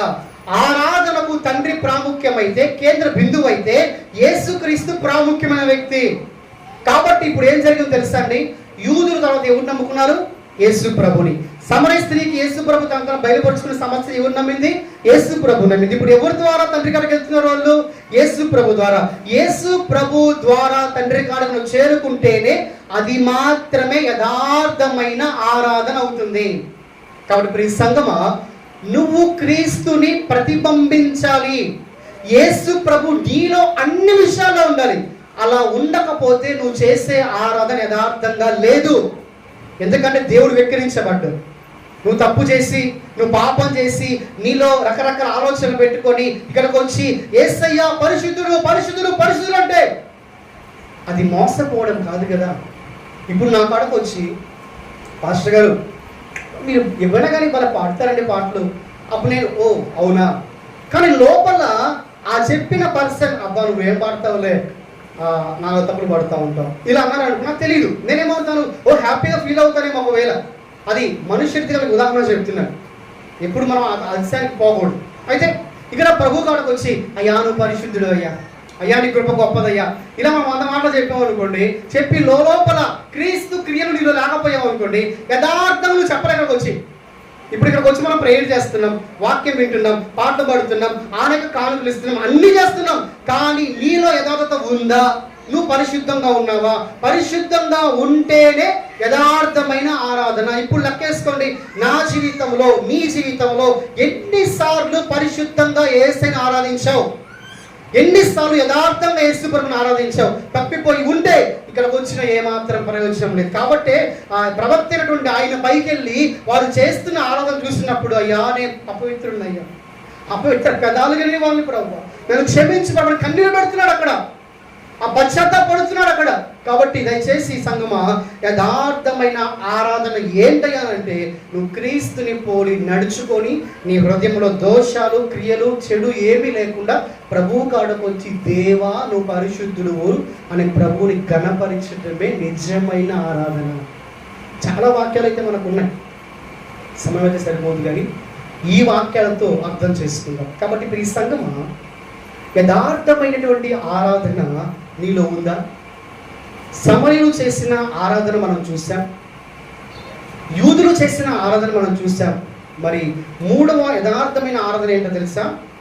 ఆత్మ కేంద్రీకృత ఆరాధన. ఇక కేంద్రీకృతం ఏంటో తెలుసా? నీ ఆత్మే. నీ ఆత్మ కేంద్రీకృత ఆరాధన అది నీలో ఉంటే దేవుడు అంటున్నాడు అలాంటి వాళ్ళే కావాలని వెతుకుతున్నాడంట. ఆ వెతికే లెక్కలో నువ్వు నేను ఉంటే ప్రభుకి నిత్యమైన మహిమ. కాబట్టి ఏమి చేసినా ప్రభు మహిమార్థమై చేయడని వాక్యం చెప్తున్న ప్రకారంగా నిన్ను నువ్వు పరీక్షించుకో. ఈరోజు ఒకవేళ నీలో ఏదైనా ఒక చిన్న లోపం ఉన్నా సరి చేసుకో. సరి చేయకుండా ఇక్కడికి వచ్చి నేను పాట పాడినా, డ్రమ్ము కొట్టి పక్కల కొట్టేంత కొట్టినా లాభం లేదు. ఇక్కడికి వచ్చి గంట సేపు నిలబడి వాక్యం చెప్పిన లాభం లేదు. ఎందుకో చెప్పనా? యథార్థన లేదు కాబట్టి. యథార్థ ఆరాధన దేవుడు కోరుకుంటాడండి. ఈరోజు చూడండి, విగ్రహారాధన చేస్తారు. విగ్రహారాధన వెళ్ళిన తర్వాత వాడు ఏదో తప్పులు చేస్తూ ఉంటారు, వ్యభిచారం చేస్తారు, అబద్ధాలు చెప్తారు. అవన్నీ చెప్పి ఆ బొమ్మ కాడకి వెళ్ళి వాళ్ళు ప్రార్థన చేస్తూ ఉంటారు. అయ్యా ఇది నాకు ఇవ్వు, అది నాకు ఇవ్వు. ఆయనకి పూజలు చేస్తూ ఉంటారు, రకరకాల పూజలు చేస్తారు, ఆ ఫ్లవర్స్ ఇస్తూ ఉంటారు, ఏదో చేస్తూ ఉంటారు. ఇక్కడ సాటిస్ఫై అవుతున్నారు ఆ వ్యక్తి. ఎందుకంటే ఆ వ్యక్తి మాట్లాడుగా అవతల వ్యక్తి ఏం చెప్పడు కదా, ఈ లోపల సాటిస్ఫై అవుతున్నాడు, నేను బాగా ఆరాధించాను. కానీ దేవుడు మాట్లాడే దేవుడు. ఈరోజు నీతో మాట్లాడాడు నువ్వు అనుకుంటే నువ్వు మారు, మనస్సు మార్చుకో, యథార్థంగా ఆరాధించు. తప్పులుంటే విడిచిపెడదాం, ఏమీ లేదు, విడిచిపెట్టువాడు వర్తిల్లుతాడు వాక్యం చెప్తున్నమాట. కాబట్టి ఈ దినం యేసయ్య నాతో పర్టికులర్గా నాతోనే మాట్లాడాడు, నా హృదయాన్ని పరిశీలించాడు అని కనుక నీకు అనిపిస్తే ఇప్పుడే ప్రార్థన చేద్దాం.